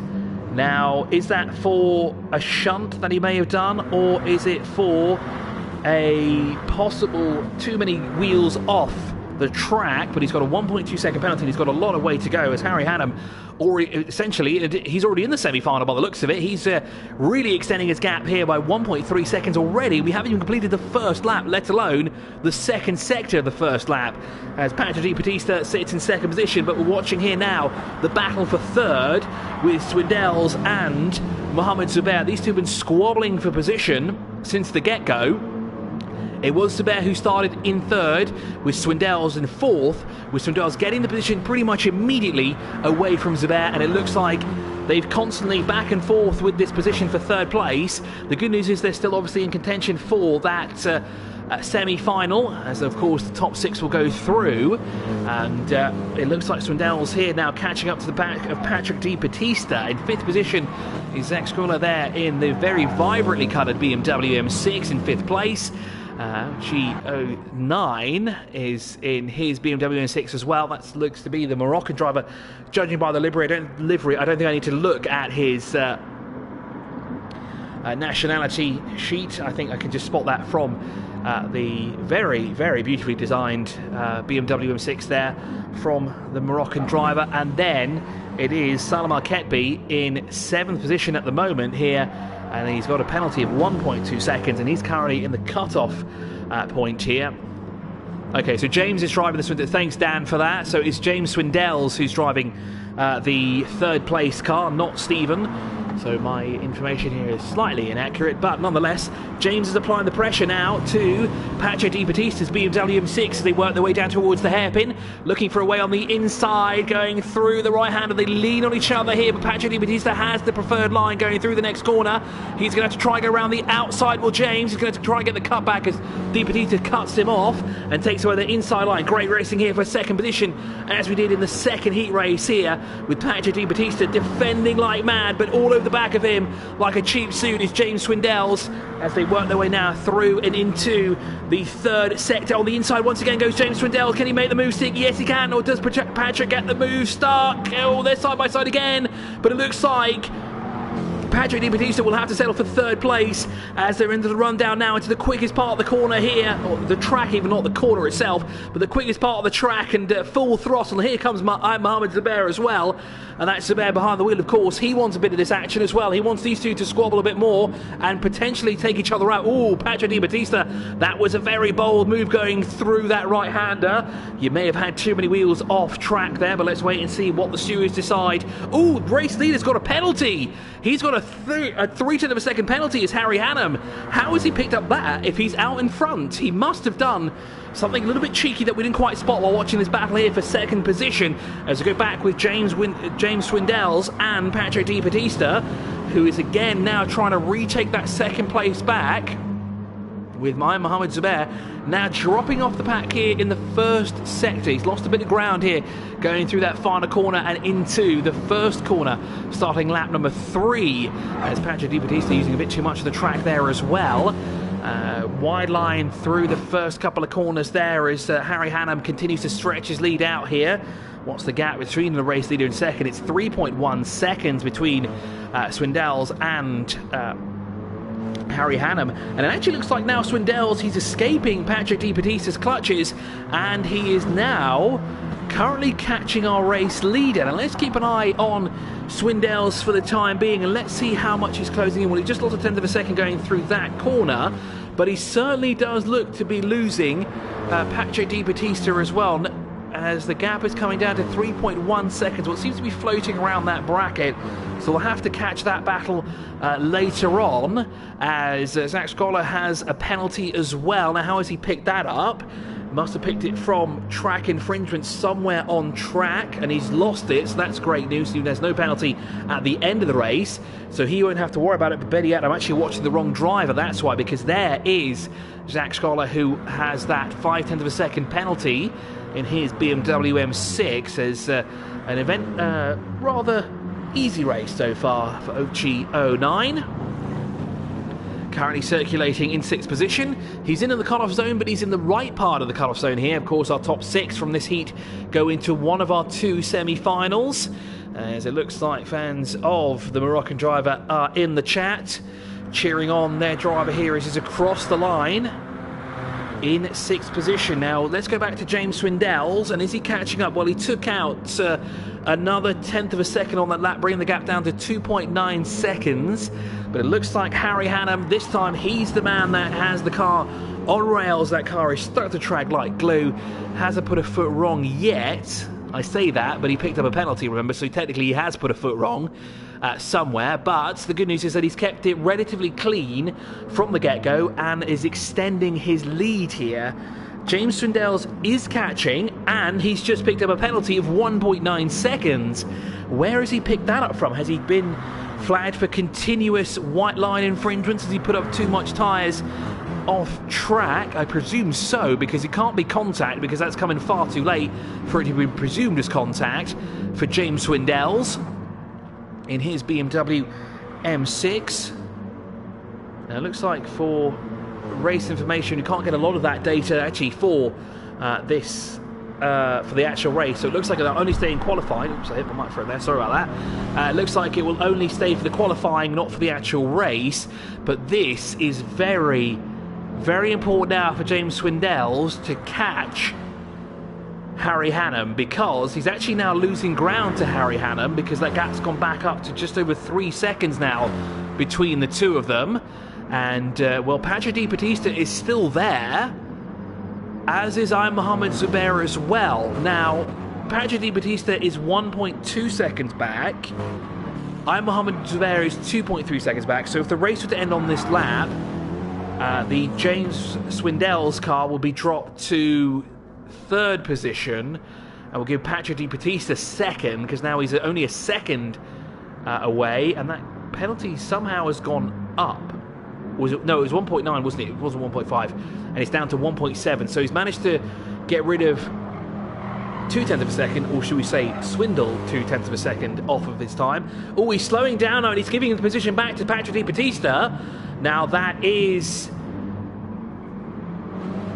well, that's probably the right thing to do, actually. Probably not the best place to do it, going through a couple of corners, but he gave the position back, so good on James for doing that. So he's now, his penalty is completely gone. I see that Stephen is dad to son James, who is currently circulating 3rd position, and is looking for a way back past now Patrick Di Battista on the penultimate lap here, and he's going to do it down towards the hairpin. Indeed he is, because we saw him do this not too long ago as well. As Patrick Di Battista, I don't think he saw that move coming at all. That's a great move there from James Swindells. It's a great move indeed from that now 2nd place driver, as Patrick Di Battista now sits in 3rd position, and that penalty is now gone, and he's retaken the position as James from the got rid of that penalty and retaken that position where he was, as Harry Hannum continues to extend the gap, now up to 5.8 seconds. And, well, he's certainly in a race of his own. As you said, he's already in the semi-final, unlike these two here who are battling, as Patrick Di Battista there almost gets into the back of James Swindells as they work their way through now the final corner. And who would it be across the line in 2nd? Well, we'll have to wait and see. They're separated by 0.3 of a second. Mohamed Zubair is patiently watching what's going on here, and it looks like Zach Scholar has also shaken his penalty off as well, as he circulates in 5th position. As there is the man that's currently at the back of the field. Unfortunately, it looks like a race to forget here for Salam Al-Khatebi, down in 7th position with a 0.3 of a second penalty. Oh, that's not where you want to be going. That was a shortcut nonetheless, but I think for Salam Al-Khatebi it is a race to forget essentially as a whole.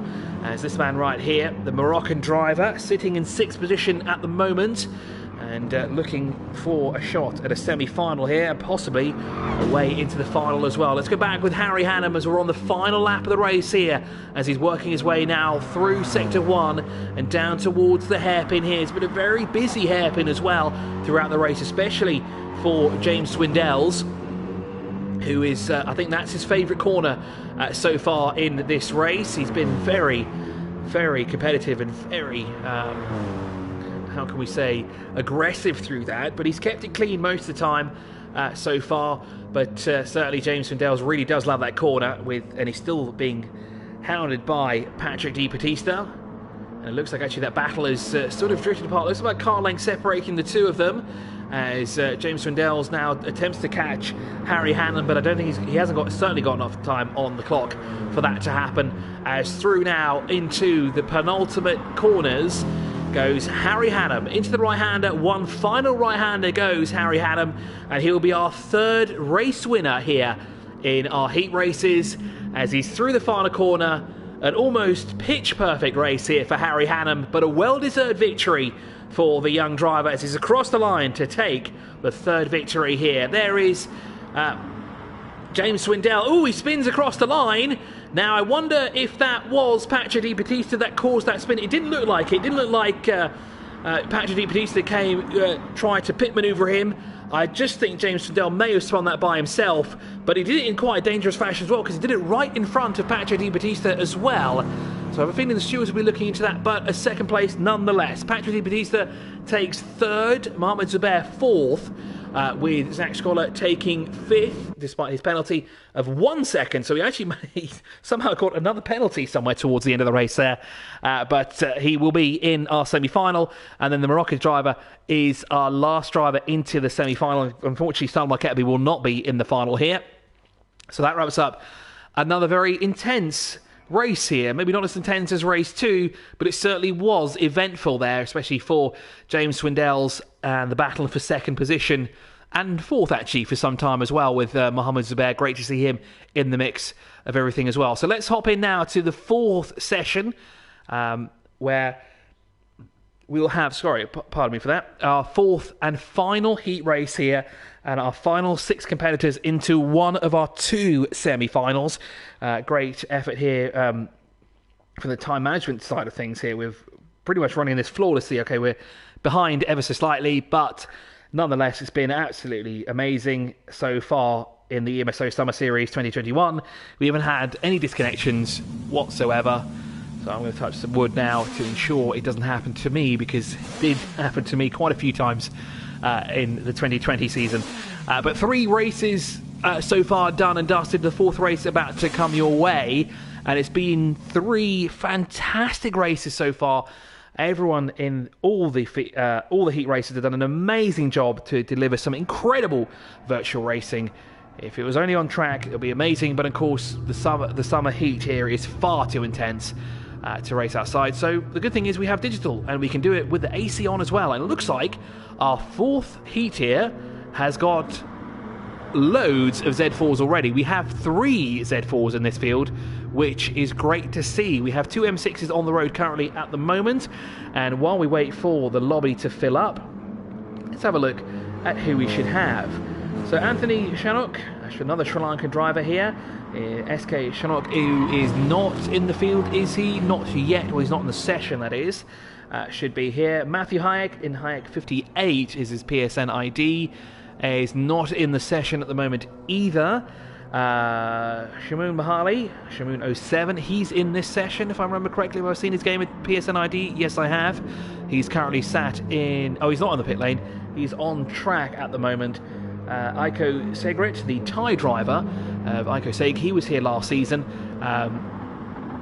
Great to see him back again. As you said, we've got a lot of returning drivers.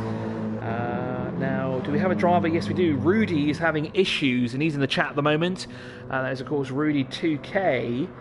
Rud 2K. Rudy Hobby is having some connection issues. Now, this was an issue that we had last time in the 2020 season. Unfortunately, it is internet, and there's not much we can do about it. So hopefully, Rudy, we do get you in the race, because it would be a shame if we did miss out on having you here.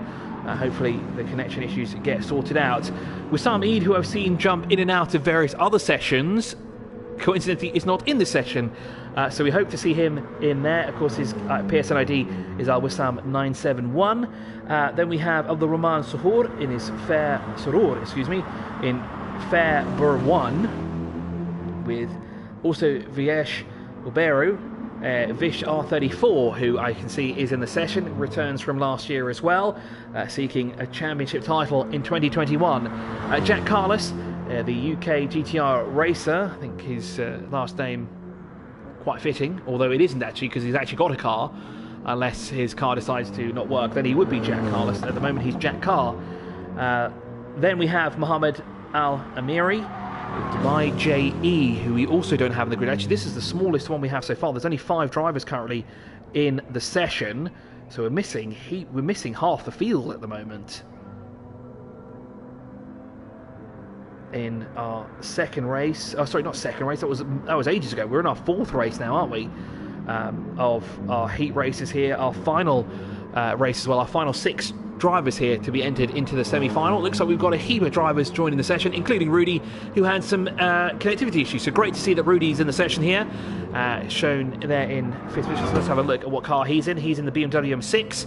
Purple was a great choice of colour, that's for sure, especially with the complementing white rim. White rim? It's not a rim, it's got black rims. It's a spoiler, isn't it now? And I see Wissam is here as well in his... let's see what he's driving. I think he's probably driving an M6, is he? No, he's driving the Z4.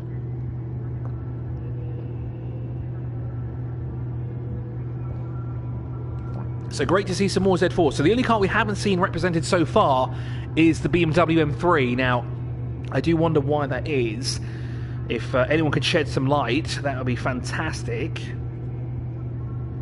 And I see there's an incident under investigation. So Mohammed Zubair was warned about track limits through that race, and an incident on lap 1 between Mohammed Zubair and James Swindells is under investigation as well, so it might shake things up a little bit.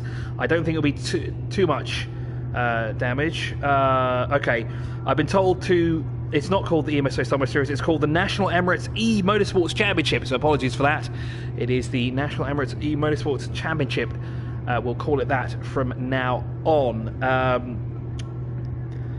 So we had a few drivers retire from that session. This is the semi-final that I'm looking at here. No, I'm not. We're looking for 2 drivers to enter this. So we have 8 drivers. I see 7 here. And no further action to be taken for that lap 1 incident, as per the stewards. As always, shout out to them. They're working diligently to ensure that we're always on track and everything is done.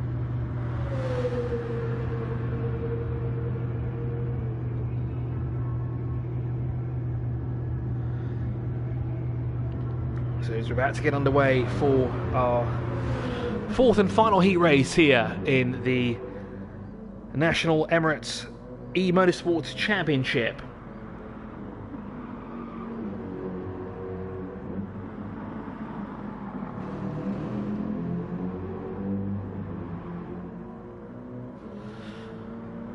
So we still wait for the final drivers to work their way into the session. You can see that Shark is here.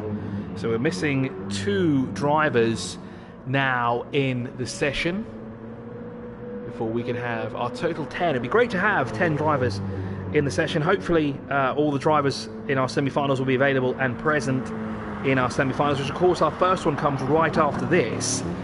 And straight after that, we'll have the second semi-final, and then we'll go straight into the final as well for the essentially the last race of the day, where we'll see the points being handed out. So as we said before, points all around for our top 10 finishers in the final, but the drivers that finish in 11th... Oh, sorry, I shouldn't be playing with the controller. How do I get rid of it now? There we go. So points all around for our top 10 at least in the finals. Unfortunately, those who finish in 11th and 12th do not get any points. They'll just have bragging rights that they were in the final and they beat everybody else to the final. They beat what will be 28 other drivers to the final. So I guess you could call it bragging rights essentially. But unfortunately, no points will be awarded for those who finish in 11th and 12th place.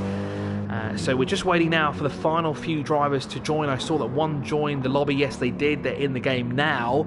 So we're waiting what looks to be 3 other drivers now. I thought it was 2 that we're missing, but it looks like we're missing possibly more. We might be missing 3, unless one is in the lobby but not in the actual race. And as much as I'd like to back out and have a look, I have a feeling that I'd get stuck out of it as well, and then I couldn't be able to provide you pictures of what's in front of us right now.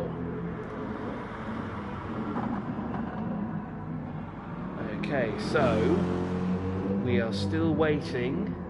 It looks like we might have somewhat of a break between our heat races and our final, because I've just seen that the time scheduled for our final is 6:15. It's only it's not 4 o'clock, is it? That's when we started. It's 3 o'clock. My brain is already scattered already. It's just gone past 5:30, so we've got about 40 minutes to go before the first semi-final starts. It looks like we have 8 drivers in the field, or on track. Now we're waiting for the final 2 drivers to join. Who are we missing, I wonder?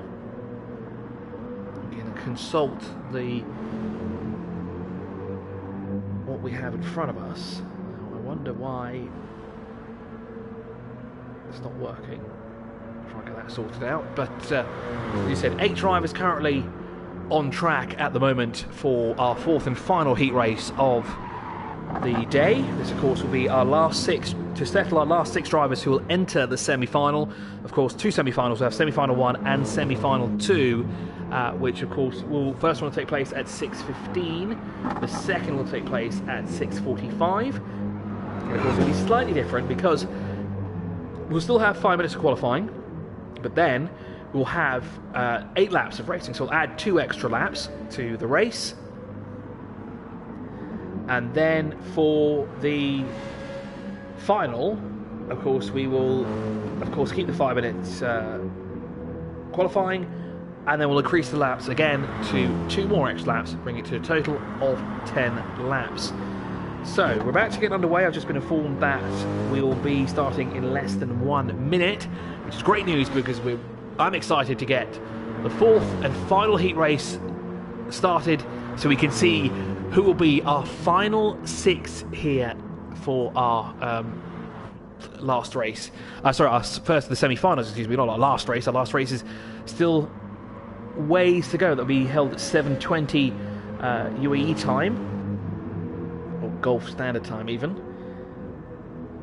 And it seems like it's an hour. I mean, it is an hour and 40 odd minutes away, isn't it? So we should be starting the session momentarily, unless we're waiting for a driver or 2 to enter, because of course we are still missing 2 drivers.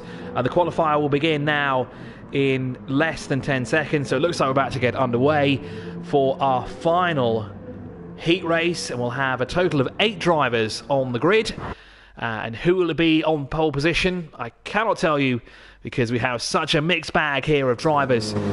So it'll be very interesting to see who will be on that top step of the podium. We'll ride alongside, or ride on board, or at least with ATCUAE for the first opening 2 laps, and see who sets the fastest time of the lap, essentially. And then we'll follow them, and then we'll go through the field as they start setting their lap times in. And we don't have any other static cameras, then we just have that one. What the difference between the 2 of them is? Does it rotate between? No, it doesn't. It's just different corner cameras that we have to use here. A 142.9. I think that might be a bit ambitious. Maybe a 152, not a 142, because 142 would be 10 seconds. He'll have to go faster than anybody else we've seen so far this weekend. Do that time, and like I say, going a bit slow here. It looks like he's keeping UK GTR racer at bay. That's Jack Carlos, and I think the stewards might be keeping an eye on that, because it looked to me that he was slowing Jack down. I wonder what they will say about that. Anyway, yes, a 152 definitely. Let's see if we can get a 152. Let's see if we can get our first taste of 152 here in the championship. Now, let me get the name right, as it is the National Emirates Esports Motorsport Championship, not the EMSO Summer Series, because that was last year's name. This year we have a brand new name and a brand new championship, a shorter championship, but certainly a more intense championship with far more competitors this year, ranging from just 13 years old all the way to the very, very young 49 years old, possibly even younger than 49. But massive age group. We've of course got drivers from around the world as well, because we are based in the United Arab Emirates, but we have drivers hailing from around the globe, from the UAE itself, from neighbouring GCC countries to neighbouring Arab countries, North Africa, Europe, even as far as Asia as well. Great to see the diversity in the championship here. Now, we're on to our first flying lap, and Dan, I think you might be right there about the tow from ATCUAE. I think that might be what Jack's trying to do here, although in that opening sort of outlap it did look like ATCUAE was trying to hinder Jack ever so slightly. As off track goes ATCUAE. Jack luckily doesn't follow suit there as he picks up the tow as he goes around. Now let's see if we can dip into the 152s. It'll be quite interesting to see if that will happen, because as I said, the fastest so far has been a low to mid 153. We've not had a 152 as of yet. The Beast, who is in the chat at the moment, reckons that ATCUAE can do that time. But it'll be interesting if he can. As you said, he's just got past the 1 minute mark there through the hairpin. So in 52 seconds, we expect to see him come across the line. For those of you who are just joining us here, this is, of course, the fourth race of the day in the National Emirates E-Motorsports Championship. Shout out to our sponsors, of course, the Dubai Autodrome and Dragon Racing, who will be supplying our drivers with some amazing prizes for our top 3 drivers, including a BMW experience at the Dubai Autodrome, as well as a driver experience behind the wheel of a touring car, a mini JCW as well, with Dragon Racing, which will be absolutely phenomenal.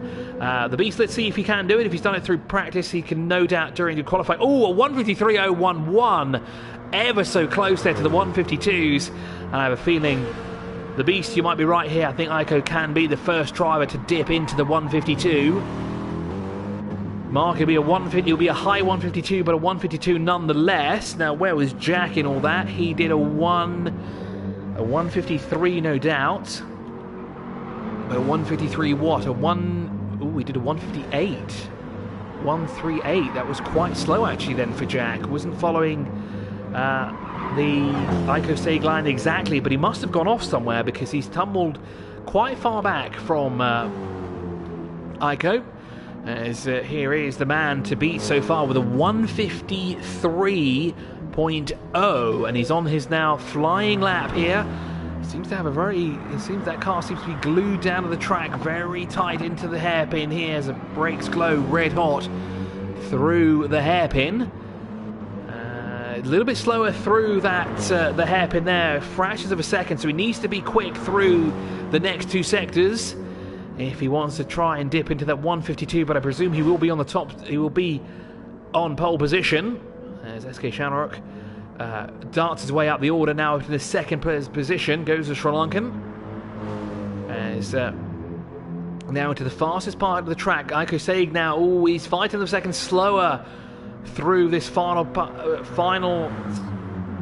second sector here. Into sector 3 he goes, using as much of the track as he can. Now, can he get it through the right-hander here? It's going to be very close, but I don't think it's going to be a 152 as he's through the right-hander now.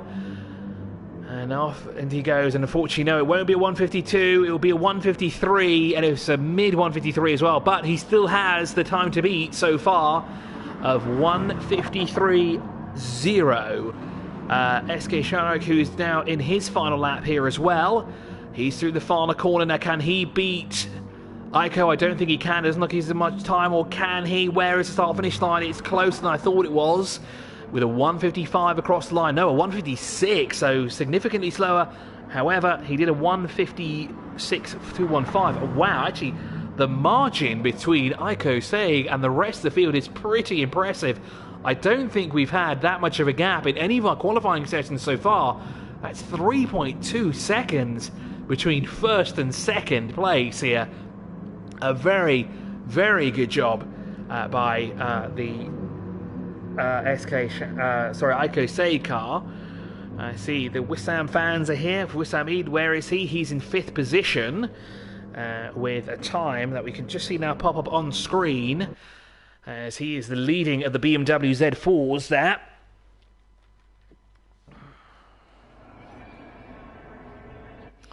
So we're now, sorry about that, we're now going into the final heat race of the day here in the, let's get the name right this time round again, of the National Emirates Esports Championship. This is, like we said, the last 6 drivers now who will be entering the semi-final. I like to say that ATCUAE has got a place in the final. However, racing is racing, digital racing is digital racing. Anything can happen, so let's not count it just yet. We're now about to find out our final 6 entrants into the semi-finals. The lights are on, the lights go green here, and we're racing for the 4th time as the drivers do what they've done in the previous sessions. They go to the right-hand side of the track, and then as all the drivers follow suit, they're down to the right-hander here. It's very tight, but it looks like Shanok is not close enough to make a move. However, in 3rd place, Jack Carlos does want to make a move into 3rd position, and Rudy does as well. That's not the best first corner there for the Sri Lanka driver, with Shanok there, unfortunately, losing 2 positions in 1 corner. And we haven't even completed the first lap here as Rudy goes straight in the 2nd position. Jack Carlos is 3rd, with Shanok down into 4th position.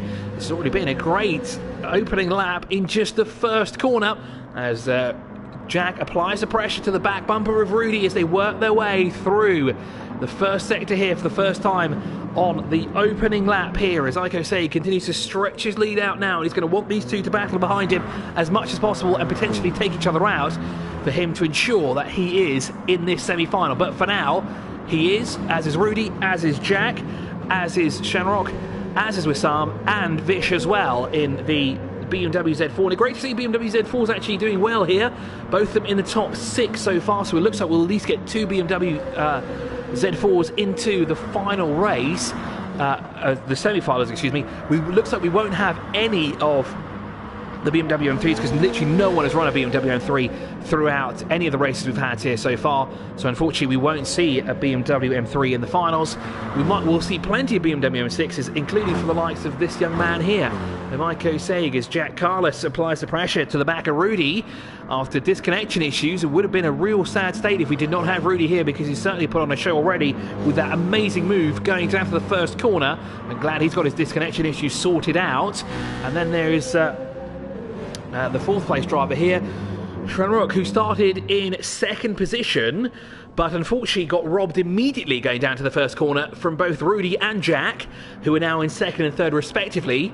And the Sri Lanka now just circulating in 4th position. He's biding his time here by the looks of it. I think he's just keeping an eye on what's going on in front of him and waiting for these 2 to tumble over each other like they've just done going through that first corner, because Jack Carlos now back up in his 2nd position. But here comes Rudy. He's going to try and take the inside line away, but Jack shuts the door on him, quite going through the corner. Yes, he does.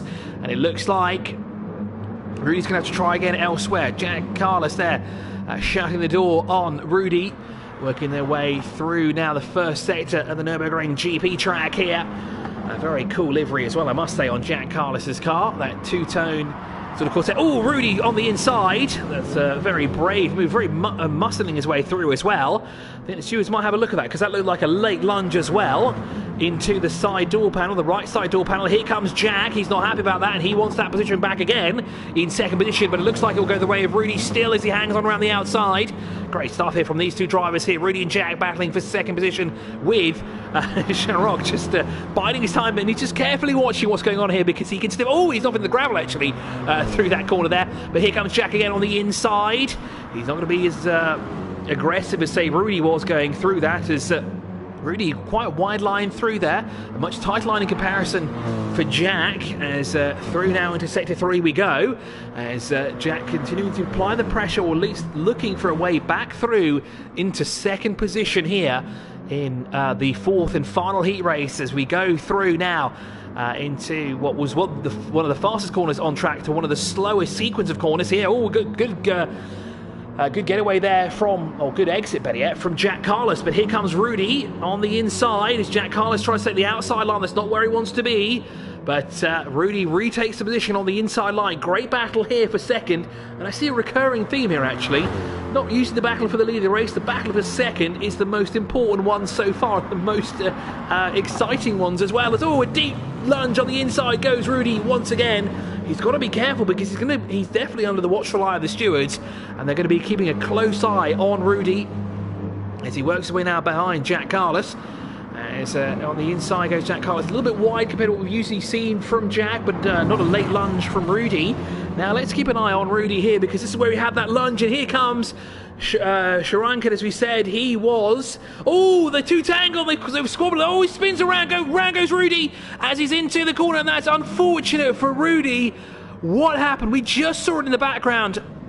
Rudy and Shanok battling together, and unfortunately Rudy spinning off. They were both in the grass, and I do wonder what the stewards are going to say about that, but that's unfortunate drama for Rudy. He was battling for second, dropped down into fourth place as the BMW M6 looks on the inside, and the red mist has certainly descended on that visor of Rudy. He's already an aggressive enough driver, and I think now with that spin he's going to be far more aggressive, as he is now down into fifth position behind Wissam in our leading BMW Z4.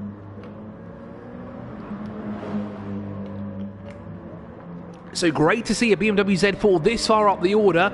Of course, under pressure from that purple BMW. ATCUAE though, a fantastic race here nonetheless. Again, another car that seems to be on rails here around the Nürburgring GP circuit. Has he dipped into the 151s though, 152s yet? He did a 157 last time, 156 this time round. Can he go faster on that lap? Does he go faster? Not quite, so there's still 156 there. Not dipping into the 152s. There's Jack Carlos, now in his lonesome in second position. In third, it is Sharok, the Sri Lankan driver there in third place, with Rudy now is retaken fourth from Wissam, or has he? Because here comes Wissam on the inside. He's got that inside line covered, a much tighter line there for him, but Rudy gets to the better exit through the corner and retakes fourth place. So Rudy goes now up into fourth place, just ahead of Wissam, but Wissam's not giving up that easily. He wants to stay, he wants to be fourth at the line. He preferred to be higher up the order, but he wants to be fourth in the line. He wants to be fourth at the line, and he's going to continue to battle here. So, incident between two drivers under investigation on lap 1 at turn 1. That was further down the field, we didn't quite catch that. And the incident involving Rudy on lap 3 is under investigation. Of course, we just caught the tail end of that in the background, because that was him battling with Shanuk. So let's go down the field, let's see what's going on further down. There's Vishal 34 in sixth position. He has, of course, the opportunity now to go into the semi-final here, because of course he is in the top 6, and behind him though is Shimono 07 and the Fairbra 1 driver there, the BMW M6 in 7th and 8th at the moment. Fair ways back, and actually Fairbra 1 is quite a long way back actually from the rest of the field. Shimono 07 seems to be quite close actually to the back bumper of Vishal 34, or at least a corner or two between them. Actually less than a corner, because there is Vishal 34 just ahead of him by 2 seconds. So we could see another Z4 into our top 6, although we have a Z4 there already with Vishal 34 in his BMW. Let's go quickly to Rudy, because he looks to be catching up. There he is indeed. Although he's now put a decent sized gap between himself and Wissam, but he is not catching Shanuk at the moment. 6.5 seconds is the gap between Rudy and Shanuk at the moment, as they continue on here on lap number 5, the penultimate lap of our 4th and final heat race. Before we get our final 6 drivers into our semi-finals. Of course, we will go into our semi-finals not immediately after this, because what is the time right now? Because it's scheduled to start at 6:15. It's going to cut quite close actually, come to think of it, between our two. At least these two races even, because of course this is the 4th and final heat race, and the semi-final starts at 6:15 sharp. We are certainly on track here for a 6:15 start. Let's go to the race leader now with ATCUAE, who leads here at the Nürburgring GP by 8 seconds, and that's quite a gap. That's more than Harry Hannam had in the previous round, because of course Harry Hannam was ahead by what was 6 seconds to the good, I think, at one point ahead of his closest rival, and it looks like ATCUAE looking to best that with 8.2 seconds up the road. There is Jack Carlos in second position, who is, as you said, 8 seconds adrift, but he's also 8 seconds ahead of Shanok, the Sri Lanka driver, who in turn is 6 seconds up the road from Rudy, who unfortunately we saw tangled in a spin a couple of laps to go. It's 2 laps to go. We're about to start the final lap. Actually, the race leaders actually started the last lap of the race here, as Rudy now about to start the last lap. It's squirrely through the final corner, but a ways from Wissam, but not close enough to Chinook as we're into the final lap of the race here. So let's stick with ATCUAE for now, as we haven't got any battles brewing yet, or do we? Because let's have a quick look at what's going on in 6th position, as Vishal 34 has picked up a 0.4 of a second penalty on the previous lap there, and that's going to slow him down quite a bit as he attempts to catch the back bumper of Wissam in front of him. But the good news is that he's still in 6th position for now, and he's 6.1 seconds up the road from Shamoon 07, who is circulating in 7th position. And unfortunately on the wrong side of the chopping block, because of course our top 6 go through into the final. And I see that he's got his hazard lights on there. I didn't realise that was a feature in Gran Turismo, but unfortunately Shamoon 07 on the wrong side of the top 6, as he's currently in 7th position. As through now, and into sector 3 goes ATCUAE into the fastest corner of the track here, and the right-hander, nothing too much to worry about, as he's 9.5 seconds up the road from his closest rival, Jack Carlos. Into the left-hander, quickly into the right-hander as well goes ATCUAE, and it's been a flawless race so far for the Thai driver, as he's into the right-hander, the final corner, and he will be our 4th and final heat race winner as he comes along across the line to complete the final lap of the race and secure his place in the semi-final. Jack Carlos works his way through the final corner of the track as well. He will claim the 2nd spot in the heat race, and of course a spot in the semi-final. SK Shamrock will be the 2nd of the Sri Lankans into the semi-finals, following Ronaldo Labori, and he has cemented his place as well. Rudy, even after that spin, he's in the semi-final as well, having finishing 5th position. And Wissam, so close to being overtaken at the line by Vishal 34. He will still be in the final, as will Vish, despite having a 0.3 of a second penalty looming over his head. And that wraps up the 4th and final heat race here. Very good job there from ATCUAE. A very, very good race from the young driver there. Great to see him into the finale, that's semi-final at least, in that will take place in, what, 15 minutes time if I'm not mistaken? Yes, indeed it will be. So it'll give us enough time to at least have everybody into the to the lobby. Hopefully we don't lose any of our 12 drivers that should be in that lobby.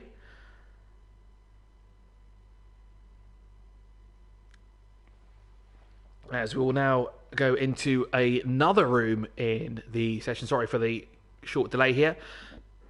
So there is the semi-final. And who's that? I've got someone here racing for fun. Interesting. So it looks to be some of the guys, even though they might not be in the finale here, or any of the finals that we have, the semi-finals, they are in the, just having a little bit of fun, racing around the Nürburgring GP. Maybe some of them are getting some extra time behind the wheel. As you said, we saw ATCUAE, his legion of fans, saying he was practicing before and getting a 1:52 in the first driver to do so. Of course, nothing to really worry about. There's no rules against practicing here in the championship. It's all free game. And while we have a relatively long break, at some point I will momentarily disappear. But I'll be back before the start of the race, no doubt, unless, of course, we get lucky and we have everyone in the race so that we have everyone ready to go. Now, whoa, we have already 11 drivers here. That's fantastic news. We have 11. Oh, we have 12. Wow, that's incredible. We may even be able to get this race started before the suggested time, which is 6:15, which is absolutely fantastic news here if we get the semi-final started before its scheduled time, because of course it gives us more time leeway, and of course it will bring us closer to the final as well. So as we are now into our first semi-final, as I presume the stewards are still looking into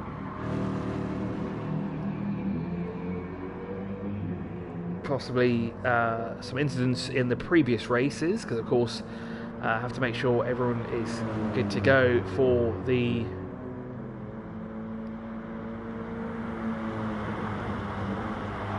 semi-finals, because of course that is one step closer to the finals of the race. And I see we still have some drivers joining this session, so I presume, yes we do, we have drivers from Group 4 in here as well, so not much of a break for those. We have 4 drivers from Group 4 by the looks of it entering this session. 1, 2, oh no, sorry, I'm looking at the wrong thing. So no, we shouldn't have any drivers actually from the 4th heat at all. So we're starting in 10 minutes. Oh, so we'll start 5 minutes earlier than suggested, which is good news. I will take a short break. Feel free to talk amongst yourselves, but we'll be right back with some more racing action here at the Nürburgring GP.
So after a short break for myself, we are back.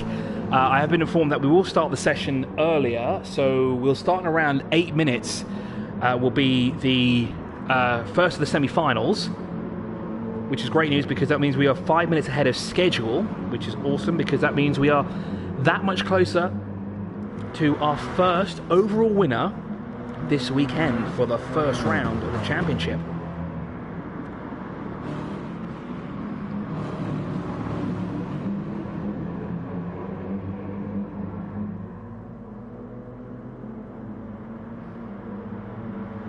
And of course, we have to say a huge thank you to the sponsors of the championship this season, the Dubai Autodrome and Dragon Racing, who are both supplying the championship with some incredible prizes to be given away to our top 3. All 3 of our top 3 finishers, who finished first, second and third overall in the championship, all receive a driving experience of the BMW M2 at the Dubai Autodrome, which is, I've heard is an incredible experience, and I highly suggest that you go do it.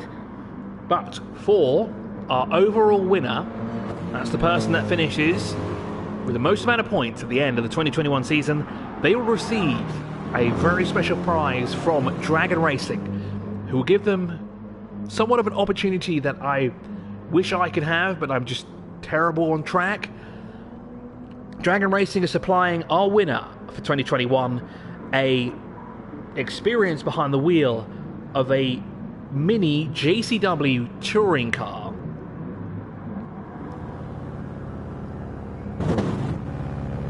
Which I think is a fabulous prize. That's absolutely incredible to give away an experience like that. So huge shout out to both Dragon Racing and of course the Dubai Autodrome as well for supplying us with incredible prizes.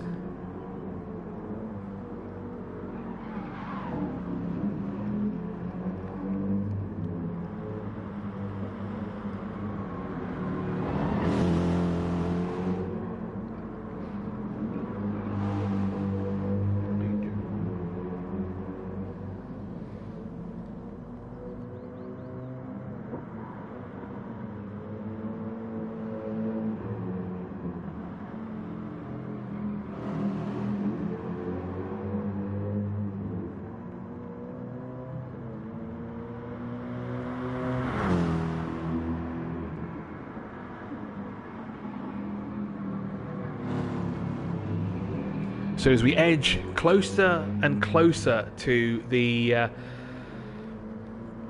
start of the semi-final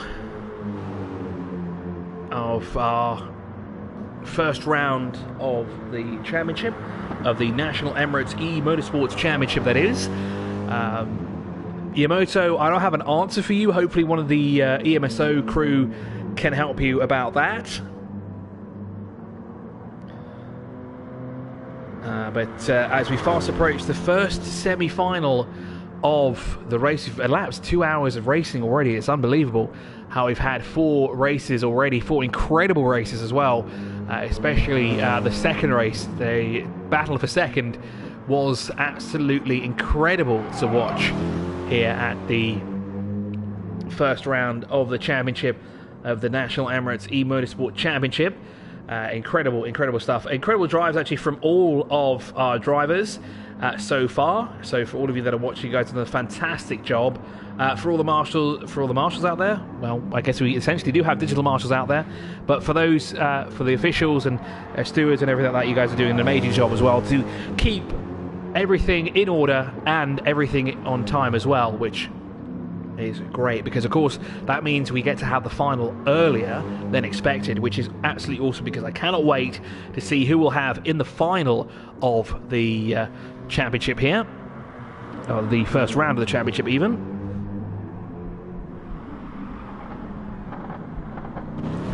And apologies there for the audio if it was a little bit weird, because my microphone decided to fall over a little bit. So after 2.5 hours, the seal decided to give up, so I've had to put it back into place. So apologies for the audio there if it's a little bit odd. But as we edge closer now to the start of the first semi-final here, about 3 minutes away from starting our first quarter-final.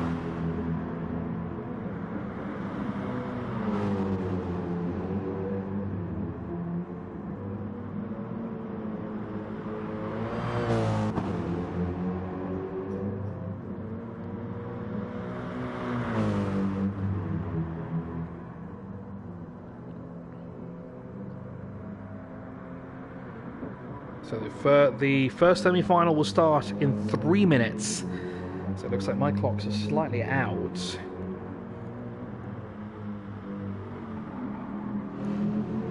So it looks like I've just seen a note from the stewards that they will be paying close attention to turn 13 and turn 14, which is the chicane, which I've seen some very questionable moves go through there. Especially when it comes to making contact with a bollard, which I've seen plenty of times so far throughout the races. So it seems to be that is under heavy watch from the stewards.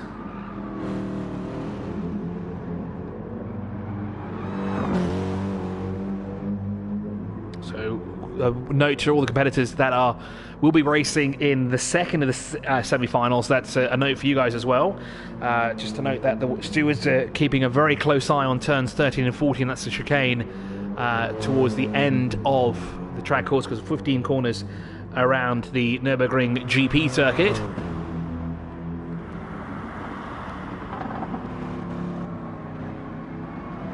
So we anticipate the start of the semi-final. I can't quite contain my excitement. I'm really looking forward now to our first semi-final to see how this will play out in just a few moments' time for all our drivers.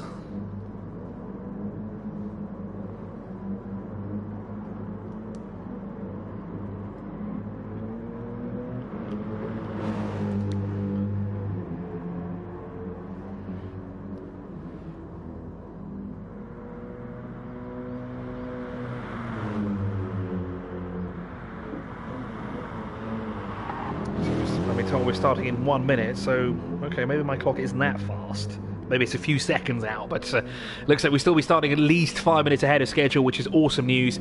And there we go, there's the countdown to start the qualifier. So here we go for another 5-minute qualifying session and then 8 laps of racing in the semi-final here. And our top 6 from these 12 drivers will be in our final. And that's right, we just have one final, not 2. Because obviously we'll just keep going on in an endless cycle.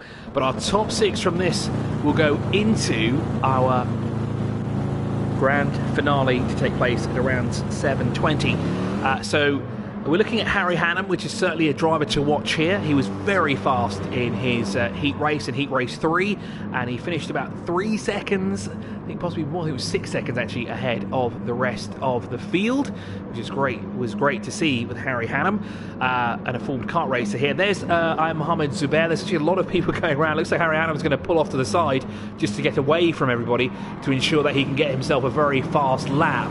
I see Andre Khoury is here, finished second in his heat race, and he's going to be a driver to watch.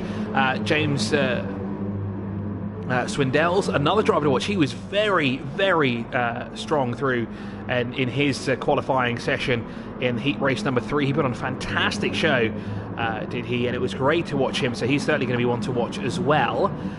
There's Zach Scholar in his very nifty and vibrant BMW M6. Again, another driver to watch. Actually, all 12 of these drivers are someone to watch here. I see we don't have Ronaldo Labori. He'll be in the second session. It looks like we've got a queue of cars here. Are they working together, possibly? Well, there is Andre Khoury ahead of Harry Hannum, and then James Swindells is just behind him. I have a feeling maybe Harry Hannum and James Swindells might work together here. I just have a hunch. It certainly looks like they're working together, and they're working rather well together as well, by the looks of it. So let's jump on. Let's not jump on board with them. Let's jump to them. There they are together. Although it's like James Swindells gone slightly ahead of him, so maybe they're not working together. But it certainly looks like the way they're working together, especially where they're positioning both their cars. By the looks of it, not going through into sector 3, but certainly does look like both of them are working together here to ensure that they get the best qualifying position as possible, as they just slow up ever so slightly going up the hill and into the left hand here. This is of course where the stewards will be keeping a very watchful eye out on. I've been told by one of the stewards that the game doesn't really like to penalise anyone there, but the stewards are keen to do it, because I've seen, as I've said before, very questionable moves going through that. And Harry Hannum and both James Swindells braking going through the final corner, and that caused an issue there for the driver behind them. Now that's the Moroccan driver who was essentially into the back bumper. Now this would be quite interesting. Now we saw something similar happen, although there wasn't any contact, but there certainly did look like a little bit of contact with the two drivers there, as Harry Hannum looking on the inside, and I'm Mohamed Zubair here getting quite close to the two here. Now he needs to be a little bit careful, because of course these two are working together by the looks of it, so he has to be a little bit too cautious here. I'd suggest that he followed the two of them, because these two are very strong competitors, especially Harry Hannum and Swindells. But looks like they're muscling each other off wide. It's almost as if they're doing an actual race here between the two of them. But it'll be interesting to see where these two are on the when they go across the line. There is Vafi Khan. He was fifth in his heat race earlier on today. It feels like it was so long ago. Patrick Di Battista is just behind him as well. It looks like Patrick Di Battista is actually faster than Vafi Khan as he closes up in the braking zones, but sort of loses him on the exit. And he's looking on the inside of this qualifying run here. There's Vafi Khan with the colours of the Indian flag there, at least portion of them, highlighting his grille with the green and orange there. Looks quite fetching on that chrome finished BMW M6. And there is the corner in question, as we've just seen Vafi Khan do the move that I've been told he shouldn't be doing, as per the stewards, running over that bollard, giving Patrick Di Battista a slight push, and these two will be the first two across the line. So let's see what Patrick Di Battista puts in. He puts in a 150 something, and of course it goes across too fast as Sunic Gonzalez goes quickest of all. Of course, our first race winner this weekend with a 153.925.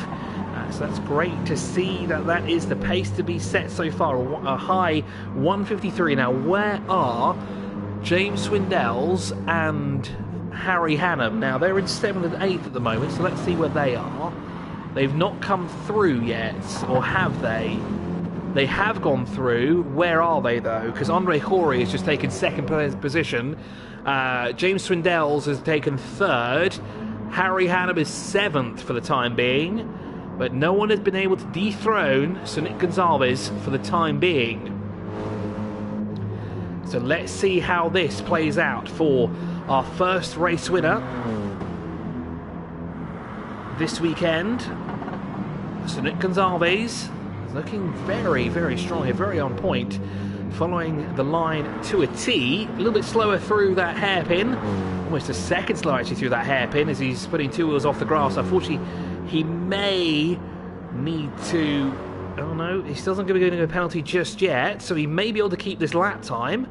Still no movement in the top 5 for now in our provisional qualifying for now, although it could shake up very soon. Zach Scholar is up in the top 5 now as well, which is good to see. Patrick Di Battista is now in 4th position. So it is Sunic Gonzalez, Andre Khoury, James Swindells, Patrick Di Battista and Zach Scholar our top 5. As through turn 14 goes Sunic Gonzalez.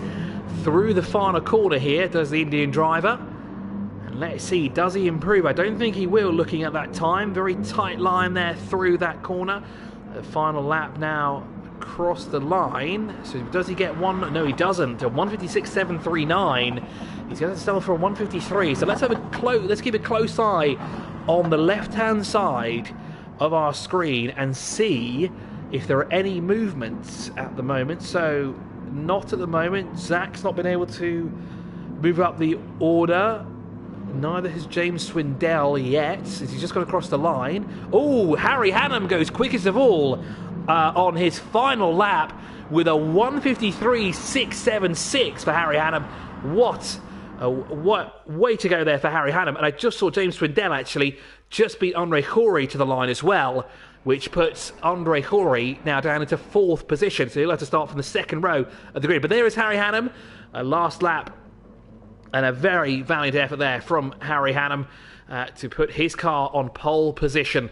Behind him is Sunic Gonzalez, James Swindells in 3rd, and Andre Khoury in 4th. Patrick Di Battista is 5th. I'm Mohamed Zubair in 6th position. So great final lap for him as well, with Zach Scholar being in 7th and G09 being in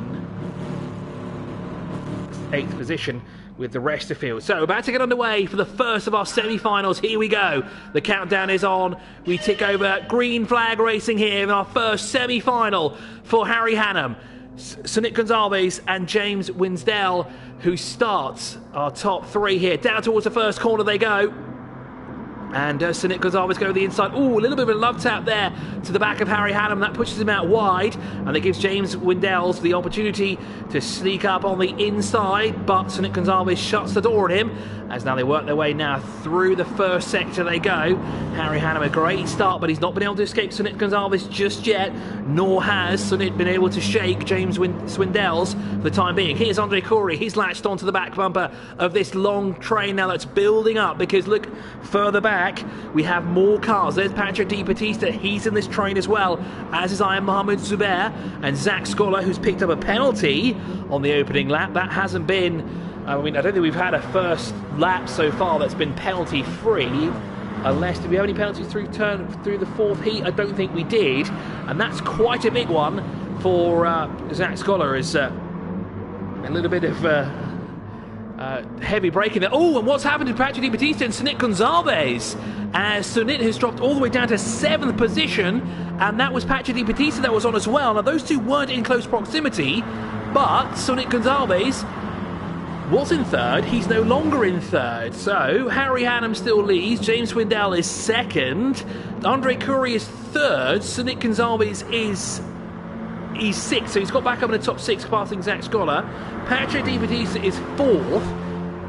So he's gone up. Mohamed Zubair's gone up a position as well, as Zach Scholar is trying to find a way past Sunit Gonzalez, who's now basically on a mission to get back up the order. Granted, now he's in the top 6 again, so that's great news for him, but he's still under pressure from Zach, who in turn has a penalty, so it isn't too much of a problem. However, he has to be careful now, because of course he doesn't want to lose out on his possible entrance to the final here, because of course our top 6 from the semi-final go into our final here. Harry Hannam 1 second up the road from James Swindell's, as we just had a quick shot of Andre Corey there, who's sitting in 3rd position, both looking for a way into the final, both staying out of trouble for now. But Sunit Gonzalez is a completely different story. He's now up into 5th position, is Sunit.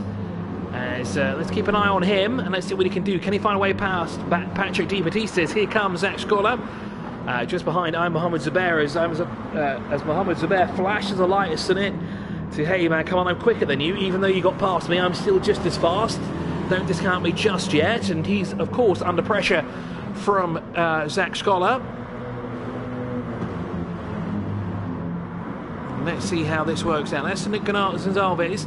Here's where he went off, somewhere around here, because this is where we just caught the tail end of the action, where we saw both Sunit Gonzalez and Patrick Di Battista off. So I wonder if it was a mistake from Sunit. He came back on track and unfortunately in the way of Patrick, and that caused Patrick to go off. The stewards will no doubt have seen that as well, and we'll have a look into it too, as Harry Hannam. It's a great drive here so far on lap number 2 for Harry Hannam, as he's through the fastest part of the track with James Swindell's just behind him. And Andre Curry as well, not finding a way past just yet, but Andre Curry still in 3rd place as the Lebanese driver, keeping it nice and clean for now. As he said, he's in the, so far, if the race were to end now, he would be in our final, as with this man here, Patrick Di Battista, but it's Sunit Gonzalez who we've got to keep a close eye on. Actually, the battle for 6th position is actually quite a good one here at the moment, as it, of course, between Mohamed Zubair and Zach Scholar. And the good news is for Mohamed Zubair is that Zach has a 2.5 second penalty. However, if Zach can somehow shake that penalty and find a way past Mohamed Zubair, he could also be in our final here on race day number 1. As we work our way through now on lap number 3. Zach continuing to apply the pressure here on Mohamed Zubair, but can't quite find a way through. Mohamed Zubair using that BMW M6 compared to the ATCUAE from last season has certainly been a force to be reckoned with, and proving to be a very tough man to pass as well is Zubair, as he works his way down towards the hairpin, keeping Zach at bay. Now he's managed to shake him going through the first couple of corners, but it's sector 2 and sector 3 where Zach starts to close the gap in on Zubair. As we're just about to enter the 2nd sector, see how Zach closes the gap up. Of course, that fast corner certainly would help the fast right-hander at turn 12. Certainly will help Zach's case, but that 2.4 second penalty certainly won't help him at all, as he's now through into the left-hander, into the right-hander at turn 11. Goes Zach, and again not close enough now to make a move. He was much closer on the previous lap to Mohamed Zubair, as he's flat out through turn 12 and up towards turn 13 he goes. Can he close up once again in the braking zone? Yes, he does. Very heavy on the brakes there, uses as much of the corner as he dares, but interesting though, he still can't shake that penalty, which I think will be his downfall, unfortunately, for Zach. As there is race leader Harry Hannam now starting to stretch out a little bit here. He's extended that gap over 2 laps to about a second between himself and James Swindells. And there is James Swindells in second, running 1.2 seconds up the road from Lebanon's Andre Khoury. Now, is that a penalty on someone's head there? Not quite Patrick Di Battista. However, Sunit Gonzalez has a penalty of 0.8 of a second. Now, I wonder how he's got that penalty. He's dropped it down now to 0.5 of a second, which is great news. And did I just see Zach's time has gone up? No, it hasn't. It's come down, which is also good news for Zach. But he needs to bring it down further to basically nil, because he's on 2.1 seconds. That's quite good. It's quite a tough ask here. He can't exactly do what James Swindells did in the previous race, where he gave the position back and then essentially retook it in a couple of corners, losing his 2.8 second penalty, actually no, 2.5 second penalty, wasn't it, in heat race number 3. As Sunit Gonzalez, as we said, picking up a penalty in on the third lap of the race, because I think it was towards the tail end of that lap. Let's go back with race leader Harry Hannam, who is not escaping for the time being, but is certainly keeping that gap steady, and he keeps extending it as well. 2.3 seconds between Harry Hannam and James Swindells, as he's up through the right hand through turn 12 and up towards turn 13 through the complex. Let's see how it goes through turn 13 there. Much tighter line through there, not trying to take out the bollard. There's James Swindells not able to catch, but of course he has to defend from Andre Khoury at the moment. Andre sitting almost a second back from James Swindells as we work our way down towards corner 1 here for the 5th time. So we've elapsed the halfway mark here in the first of our semi-finals. As James Swindells is he's actually catching Harry Hannam now, because that gap's come down to 1.9 seconds through that final sector, and he's starting to lose Andre Khoury as well. There's 1.3 seconds now between James Swindells. Oh, that's a bit too wide through that corner there. That's a bit too late on the brakes for James Swindells by the looks of it, as he continues to work his way towards Harry Hannam to see if he can catch Harry. But it seems to be Harry is certainly going to be one to watch out for this championship season. He's already proved himself a race winner earlier on in his heat race, taking it by quite some margin as well, stretching it to almost 10 seconds to the good. Let's have a quick look further down the field. Here's Sunit Gonzalez looking for a way past the Patrick Di Battista car. Now, these two have already come together at some point. I see warning flag for Andre Khoury and Patrick Di Battista and James Swindells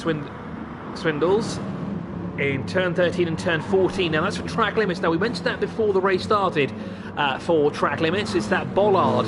If you take too much of it and you hit that bollard, the stewards obviously are looking at that. And of course, repeat offenders will be struck with a penalty. The good news now for Sunit Gonzalez is that he's managed to shake that penalty almost. But the bad news is that Mohamed Zubair is now closing in as well. Now, if only Sunit Gonzalez can find a way past the Patrick Di Battista car as he works his way through the final corner. Let's go a bit further back through the field and see what's going on with Zach Scholar. He's managed to shake that penalty, but it's come at quite a price, as you can see there. He's lost significant ground to Mohamed Zubair. Settling for best of the rest at the moment is Zach. And further down, the Moroccan driver, Rich 09, in 8th position. Fafi Calm there with a penalty as well of 0.8 of a second in his chrome BMW. And there's Auto Commune there in his BMW M6 as well. Yad Izab there in his black BMW M6, running in 11th position. Gaijan Jin 71 in his BMW M6. He's got a penalty as well, about 0.1 of a second at the moment, and unfortunately at the tail end of the field. We'll go back now with race leader Harry Hannam with about 2.5 laps to go for Harry. He hasn't put a foot wrong at all so far. Very good drive here from the young man, looking for a spot in the final and looking to set this championship on fire. Of course, we have a slightly shortened version of the championship compared to last year, where we had 6 races. I think possibly maybe even more than 6 races. We will have only 3 rounds, if I'm not mistaken. We have 2 back-to-back. We'll be racing again next weekend, and then the third race, will come at the at the beginning of July. As Andre Corey still in for 3rd position at the moment, being warned about those track limits though, and there he goes, he's hit the bollard again.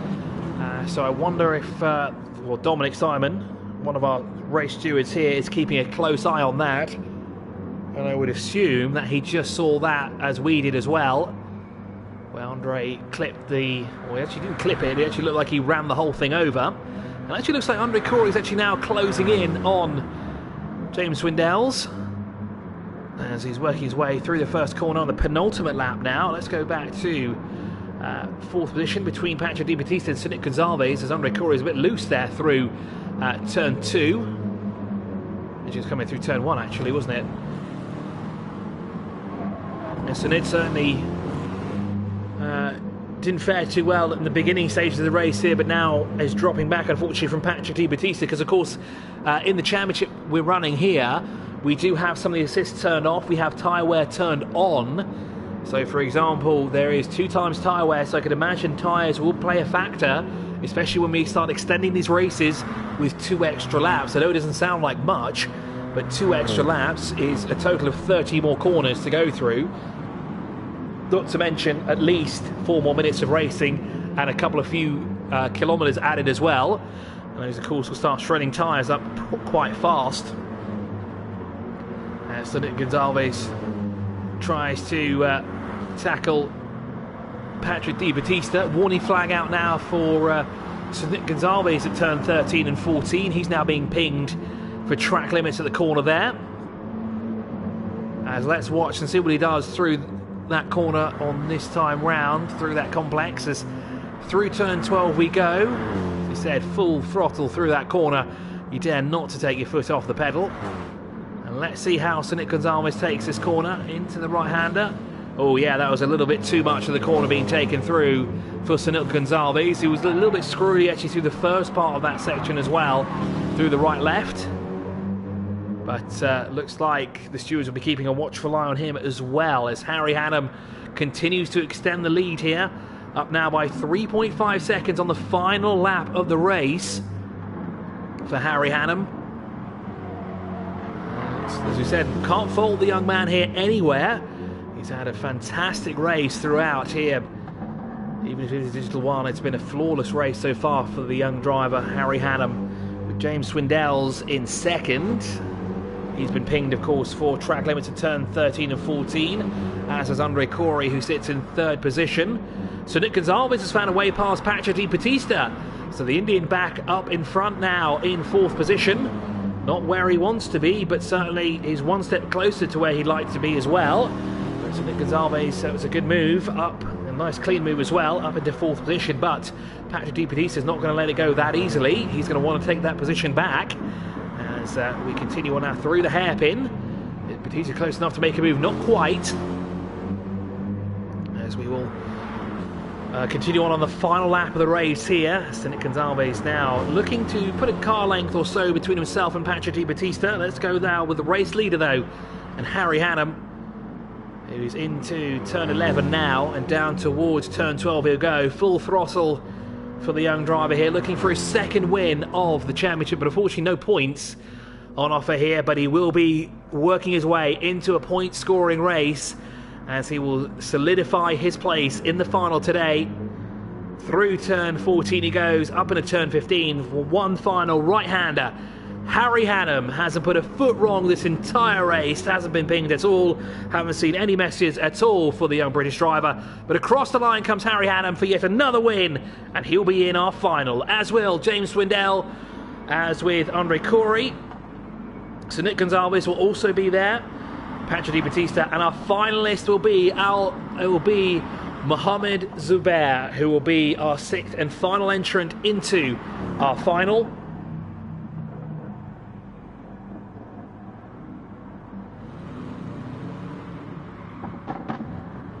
And certainly a great race nonetheless, from all of our drivers here, a great effort from Harry Hannum, James Swindell, Andre Khoury, Sunic Gonzalez, Patrick Di Battista and Mohamed Zubair.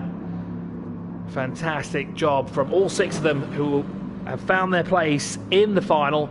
And there is confirmation of the result. Zach Scholar unfortunately missing out. I see he picked up another penalty at some point. There is Harry Hannum.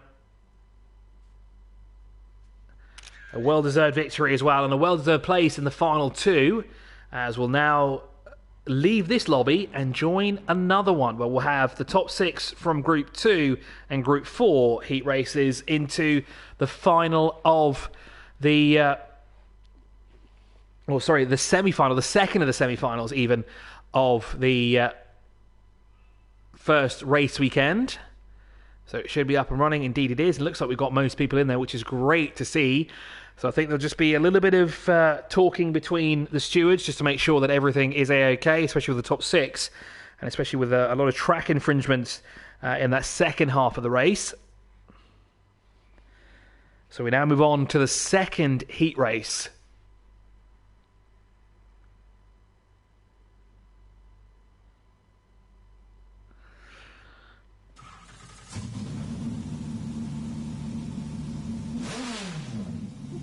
I like how Dominic's comment was so long and actually cut it off, so I'm glad I got the YouTube feed running as well. And of course, Dominic Simon, one of our stewards here, officiating the race weekend to ensure that everything runs smoothly and no one is breaking any rules or doing anything any naughty to gain an advantage. As let's head into spectating and see how many drivers we have in the field. We're not using the controller, we're using the keyboard, so we're missing 1 driver by the looks of it in the session. We have 11 so far. We're missing the 12th driver. We're going to take a quick break here. We'll of course keep the stream running.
So as we wait for the final drivers to work their way into the session,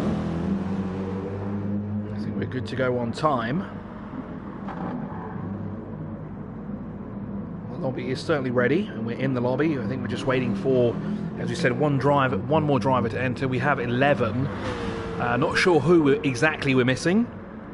Hopefully we will have that confirmed soon, who we're missing.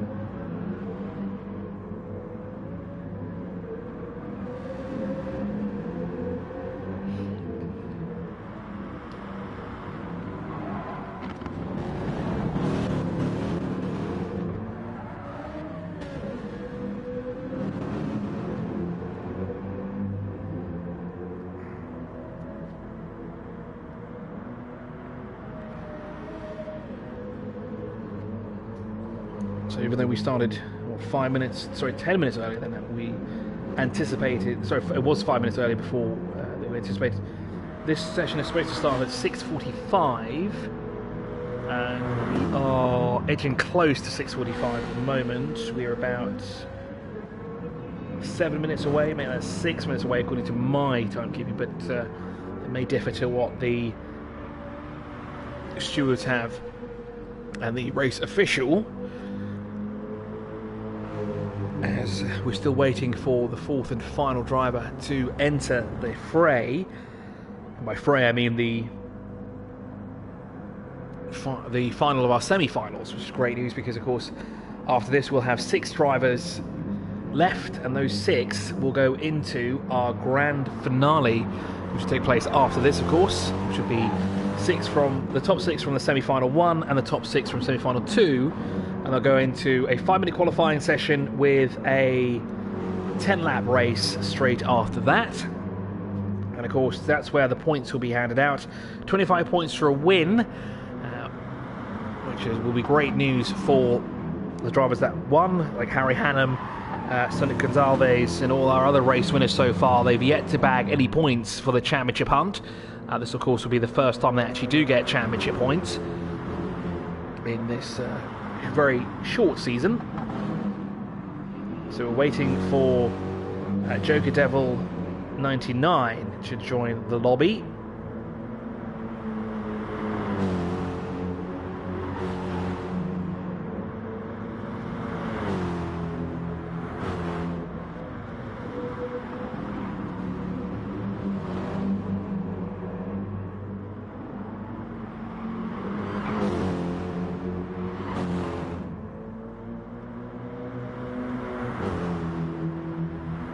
Interesting turn of events here, looking at some replay footage.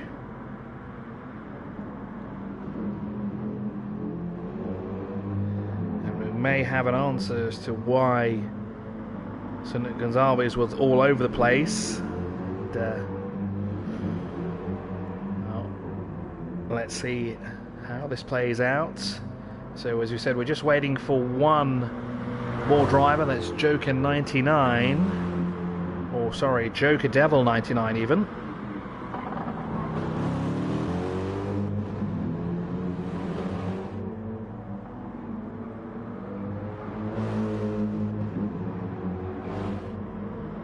We are anticipating to join the lobby at some point. I hope. The rule is that as soon as it ticks over the time that we're supposed to start, which will be 6:45, that we'll get the track, or we'll go live with the 5-minute qualifying session. So in order that we stay on track as per the time, because of course after this we will have the grand finale at 7:20 p.m. local time in our online championship. This is the National Emirates E-Motorsports Championship. This is of course the first round.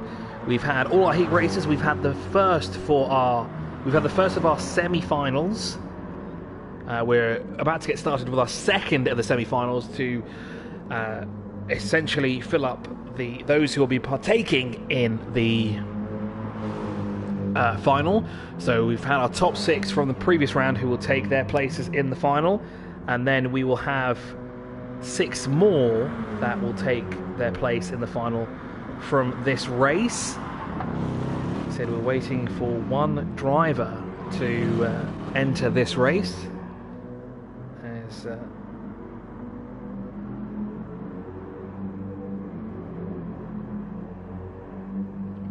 we are still waiting for that one driver to enter this race. So can we pick a winner from these 12 drivers? Probably not. It's going to be as much of a gamble as it was in the first of the semi-finals, because, well, there was a lot of talent in the field.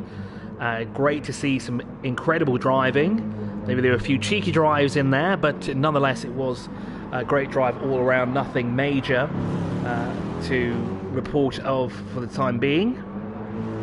So So the race is scheduled to start despite the driver not being present, so that's good news that we will continue on schedule despite the driver not being available, because of course we don't want to delay too much. It is still a Friday, and there is still some things to do despite there being an ongoing pandemic. Of course, we can still spend time with family, friends, and doing various other things as well.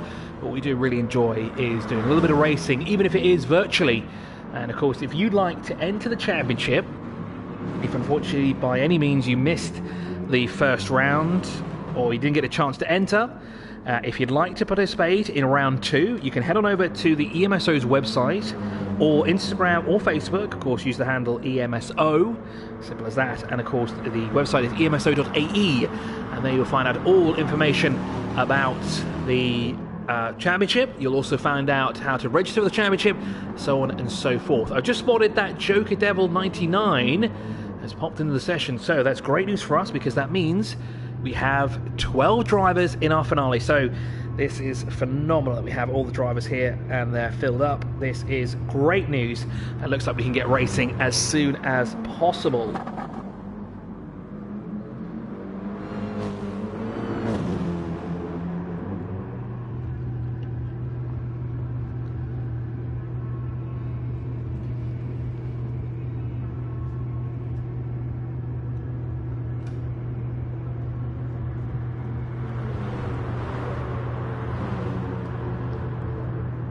So the race is about to get underway here, and as with the semi-final we had before, it will be 5 laps of racing,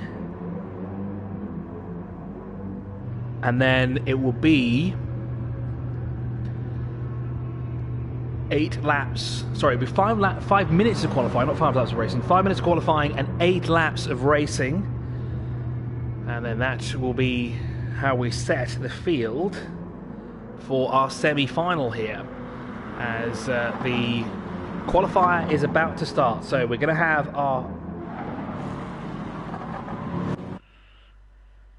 second set of 12 drivers qualify, and then we'll have an 8-lap race, and then we'll figure out who are final 6 that will enter the very final race here this weekend.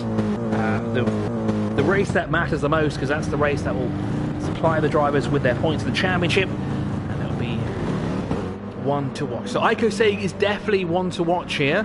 We've been told that he can do a 152, which is mighty impressive, because we have yet to see anyone dip that low into the time brackets during any session, during qualifying or the actual race itself. We've heard it's been done in practice, but we have yet to see it in the actual race itself.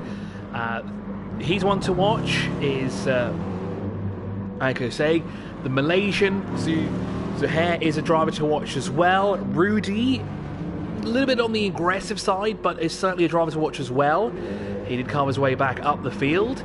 Mohammed Jilan is one to watch as well. Actually, you know what? The entire field are ones to watch here of the 12 drivers that we have.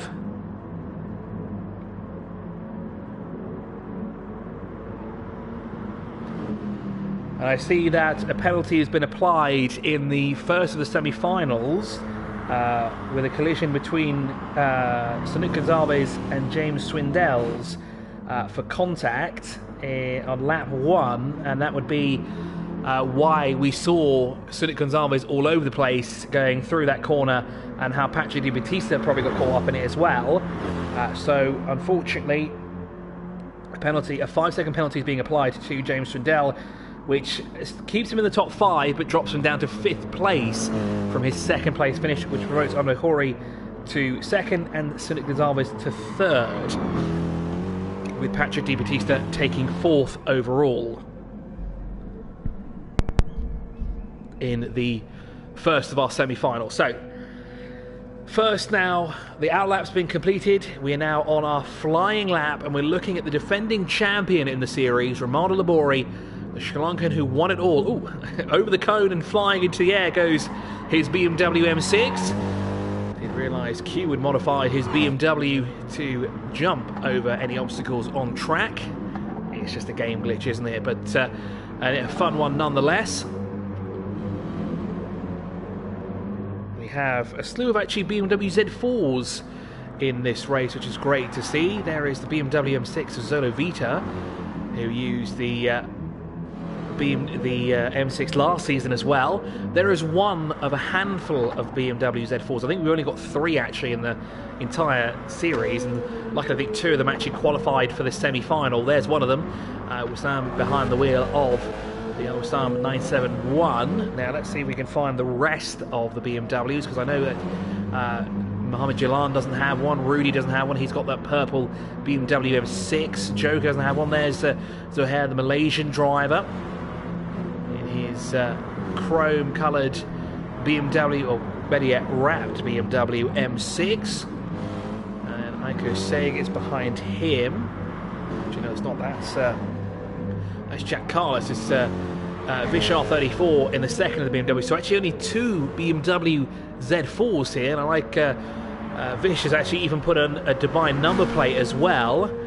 That's quite a nice touch actually, putting the Dubai number plate there on the left hand side underneath the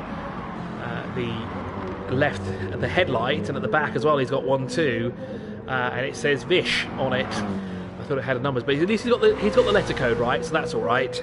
As V is available if you have the money for a V plate, but in the game it's free. As Romano Labori goes quickest of all so far, he is the man to beat with a 1:53.679 for the Sri Lankan driver, and no one who's come across the line yet has been able to tackle his qualifying time. Make that ATCUAE has just done it with a 1:53.235.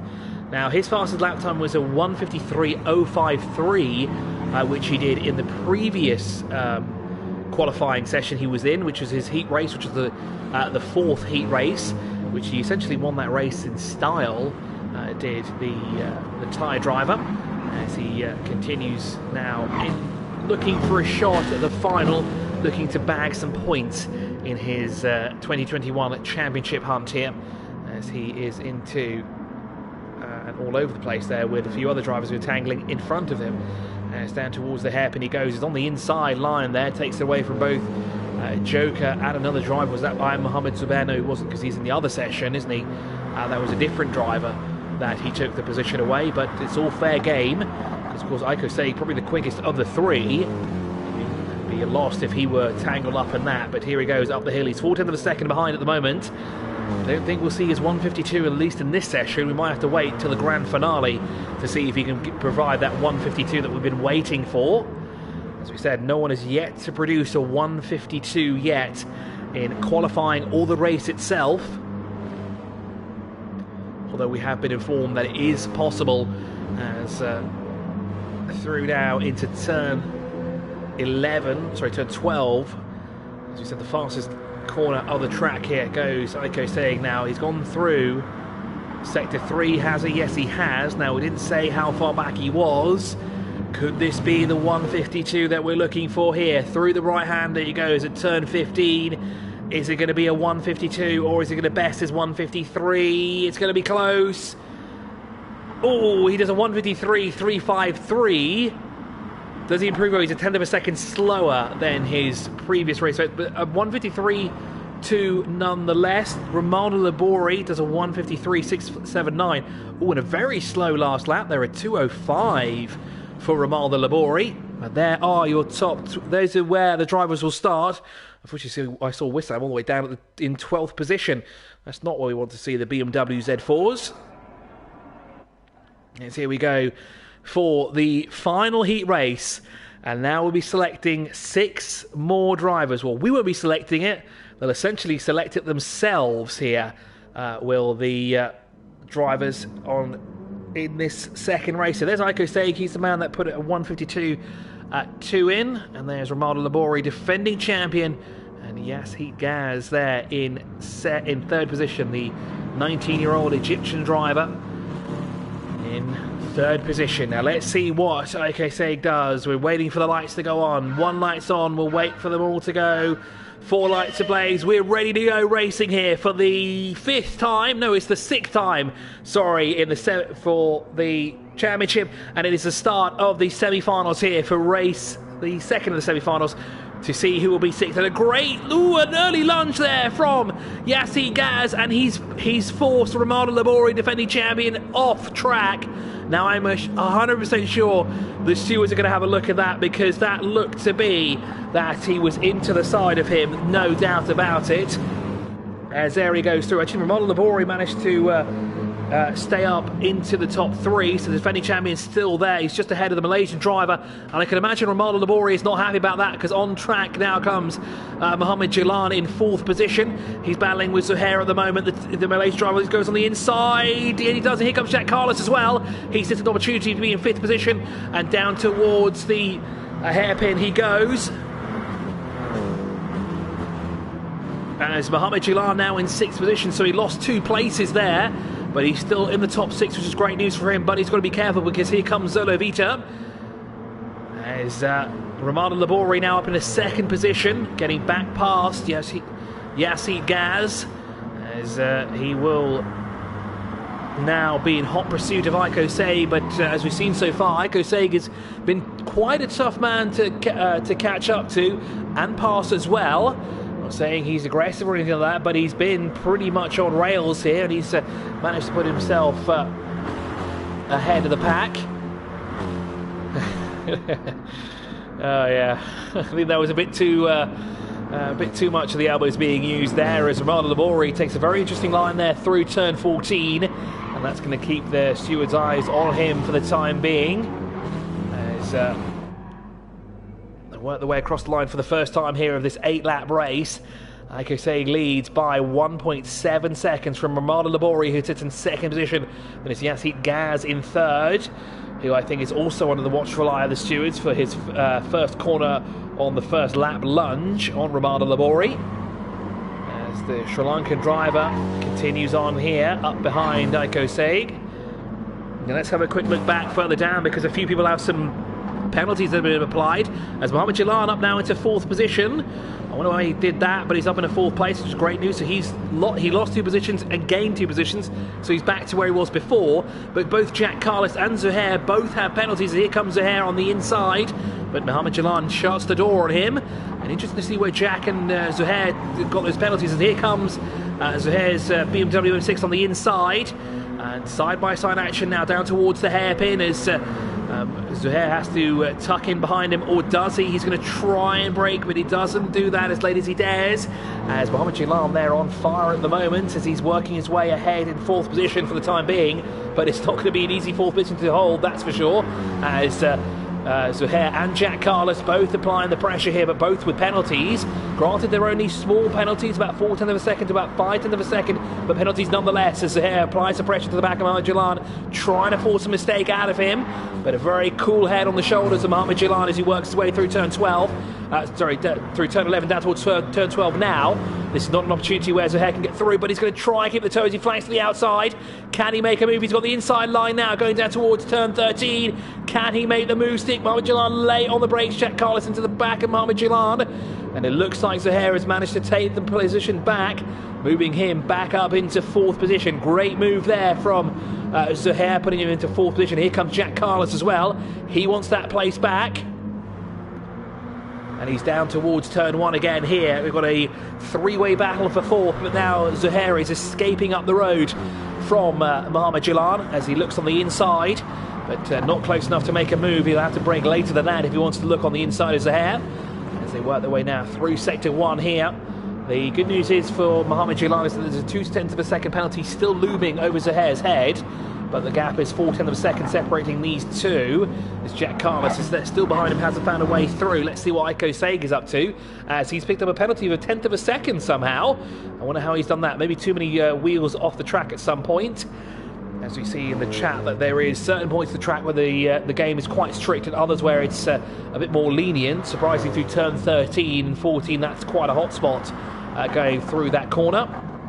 ATCUAE now down towards and through the hairpin he goes. He's 3.1 seconds up the road from defending champion Romano Labori, and behind him is Yassi Gaz. It's Zaki behind the wheel, the Egyptian 19-year-old, and certainly going to have the stewards on him, as there's Zuhair's penalty dropped down now down to 1/10 of a second, as he continues on. He's starting to lose Mohamed Jalan now as they work their way through, as Jalan is now defending from Jack Carlos, as there is the battle between the two of them. Let's have a look what Carlos is doing. Let's see if he can find a way through. Can he do what Zuhair did through turn 12? Not quite. He's going to try go around the outside through turn 13 and get the position through turn 14, but he's going to have to try again somewhere else as he attempts to find a way past through turn 15, but thinks better of it now. We'll see if he does a late lunge going through the first corner. Will he be late on the brakes as he dares, as there are the two battling. Jack Carlos looking to pick up the toe and see if he can brake as late as he dares going down towards turn 1. And not close enough to make a move is Jack Carlos. Although Mohamed Jalan runs a bit wide through the corner there, and it's given Jack a chance now to catch up. He's on the inside now. Thinks better of it, stays off the back of Mohamed Jalan, and there he is. A little bit of a touch to warn, hey, I'm still here by the way, let me through. The good news is for Jack that he's lost his 1/10 of a second penalty, but all this side by side there going through the first sector. And that was the exit of the first sector. But here comes Jack on the inside. Can he make the move stick? Just about, but Mohamed Jalan's not going to give him that easily, as Jalan will have to settle for 6th position here, as Zuhair still has that penalty looming. It actually looks like it's increased again, so I think he's received yet another penalty here in the semi-final here, the second of the semi-finals as well, as Mohamed Jalan looks to attack again on the inside of Jack Carlos. As we continue on here, sort of at the halfway point now, having completed 4 laps out of 8. Let's go back with the race leader, ATCUAE, who leads by 4 seconds to the rest of the field. He's 4.1 seconds up the road from Romano Labori. Oh, he's got a 3.3 second penalty. He has a Sri Lanka driver. The defending champion again has somehow picked up a penalty, but where has he picked it up from? We saw this happen in his heat race as well, and now this definitely has to be for corner cuttering or too many wheels off track, because he has not got them from any point of contact with anybody. Now, I wonder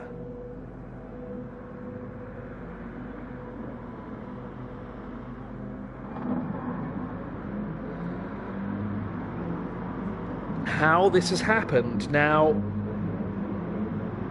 okay, one incident is under investigation, but how did Romano Labori get 3.2 seconds worth of a penalty? Now 3.1 seconds. Now, we saw that he's very good at losing the time. However, he's going to lose a lot of ground now to ATCUAE, who's now 4.4 seconds up the road, giving the Thai driver now a chance to essentially cement his place in the grand finale.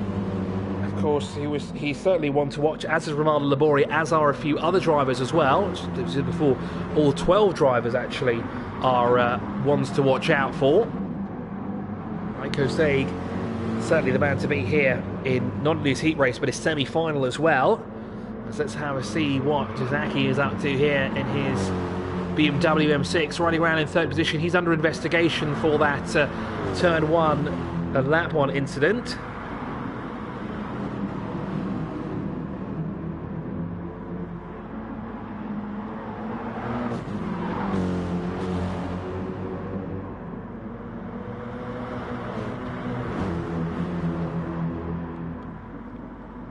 So as the race continues on here, I want to keep an eye on Romano Labori's penalty. Now it's down to 3 seconds.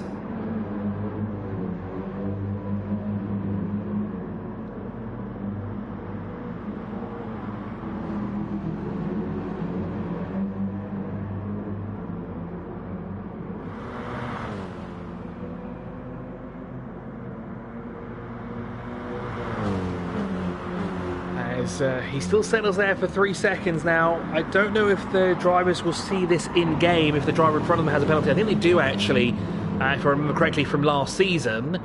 However, will Zaki be aggressive like he was in the first corner?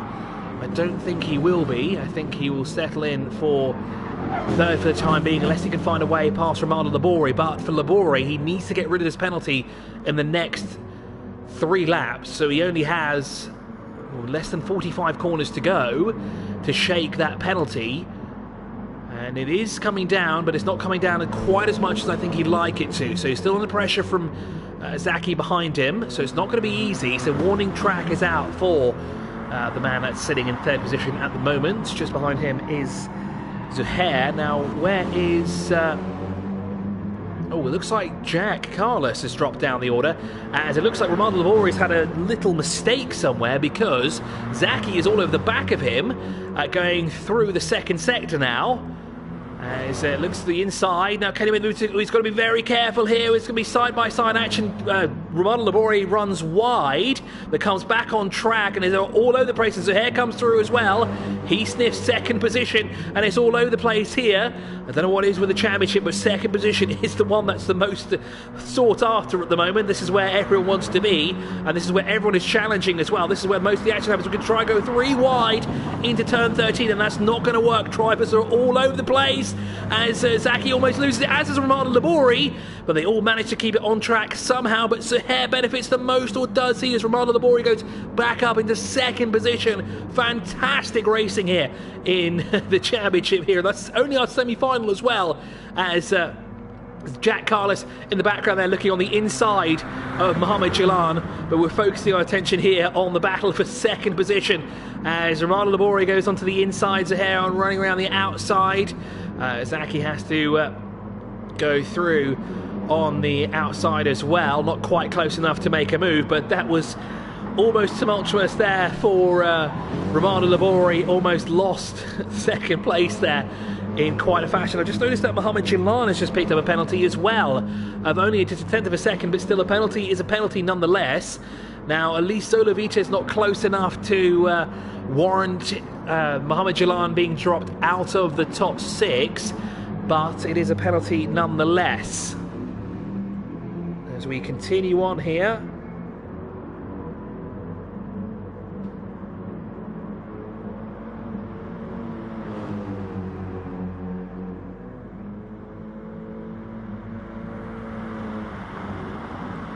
with ATCUAE, who continues to lead and now extending that gap to 9.2 seconds from the rest of the field.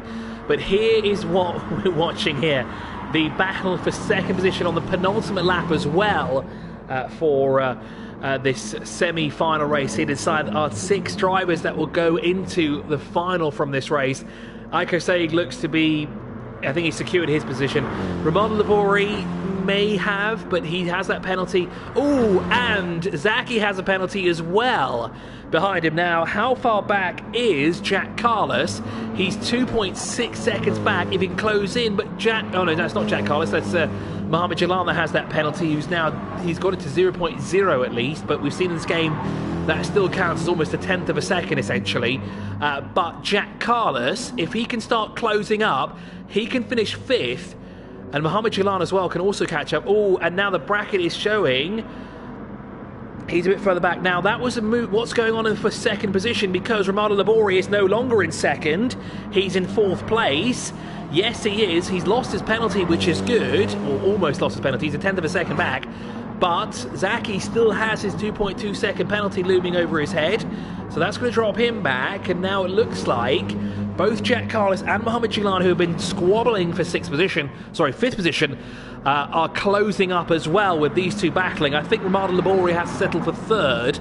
He's going to have to stay away from Zuhair for the time being, because it looks like Zuhair's now escaped and is now chasing down this man here, ATCUAE, on the final lap of the race. But let's go back to 3rd place, because I don't think it's over just yet between these two drivers here as they work their way through the hairpin. Labori has the upper hand here. Zaki loose there through that corner. A little bit too late on the brakes there, too early on the power as well. So they race their way now through into Sector 2 for the final time here. Race leader is going through into Sector 3 now, up into Turn 12.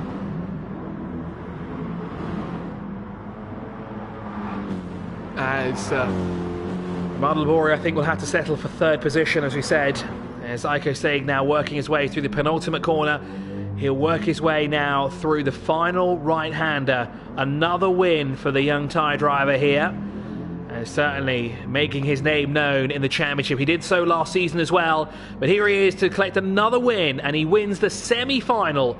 And the final of the semi-finals and secures his place in our grand finale. Zahair, the Malaysian driver, will also gain access to the final, as will Romano Labori, with Zaki behind him. But let's see what that penalty does as Jack Carlos is across the line in 5th. And Mohamed Jilan does not come across the line in 6th place. Instead, Zolo Vita is across the line because Mohamed Jilan is across the line in 8th. What happened on the final lap? He was so close to being in the final. Now, I wonder if him and Jack, got a little bit too close, and unfortunately, it did not work out well for Mohamed Jilan. So, unfortunately, we will not see Mohamed Jilan in the final. Instead, we'll see Zolo Vita, which I don't think he was expecting now, was he? So that wraps up our second semi-final. It's now time to move on to the grand finale. So our top 12 candidates have been chosen. They've been selected from excellent racecraft that they've put on and a fabulous show from all of them. They are now, or they should be making their way into the finale, the grand finale as well of the event. And it looks like we're about 11 minutes ahead of schedule.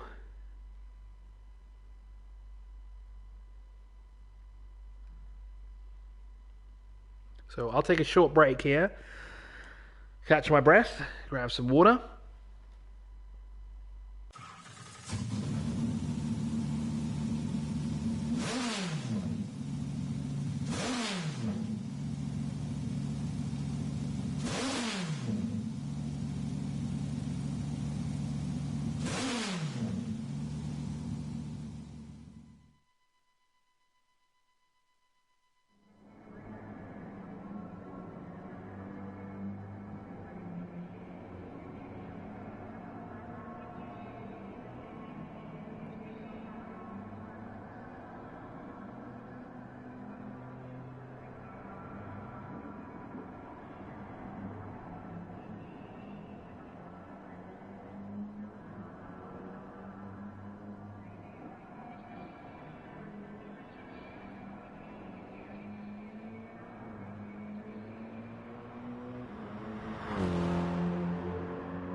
Right, so we're back now for what will be the grand finale of this weekend's racing, and we'll have a total of 12 drivers. So we selected 6 from the semi-finals and 6 from semi-finals 2, and by select I mean those who finished in the top 6 positions will be in the in our finale here. So that will include, of course, the race winners in both of the semi-finals, Harry Hannam and of course Aiko Seig, both very young talents here that we need to keep a close eye on in this race. But we cannot discount the other 10 drivers that will be in the field as well, because of course some of them have won their own heat races, some of them unfortunately got stuck in battles, and some of them got spun off and managed to reclaim their position back. So this is going to be very interesting. Of course, we also have the reigning champion Romano Labori as well in the field. So of course we will have to see how this plays out. So we are scheduled to start at 7:20, which is in 5 minutes time, and hopefully we're on track to start at 7:20.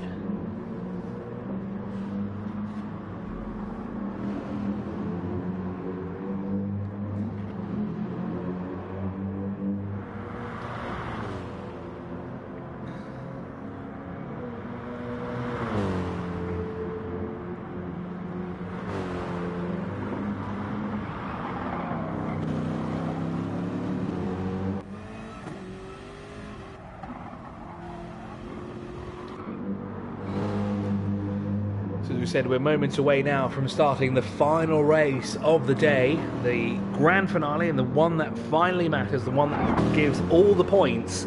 Of course, first through 10th all score at least 1 point, but unfortunately those who finish in 11th and 12th will score nothing, which is devastating in a way, but of course they have the bragging rights of being in the first final of the championship, so of course that is something to write home about.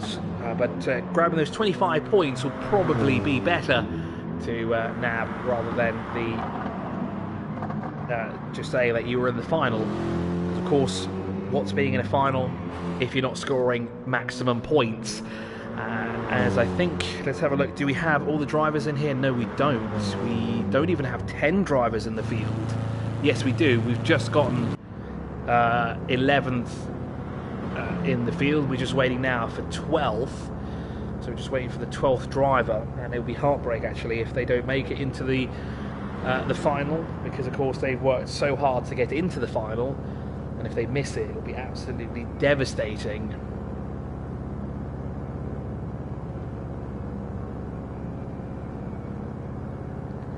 So we're waiting now for one driver by the looks of it, unless the driver is in the other lobby and they haven't actually entered the game itself.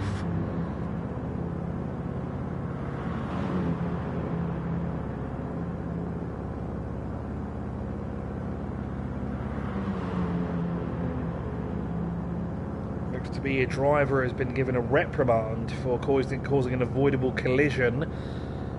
That is the same person that we're looking at right now, actually, who receives that reprimand.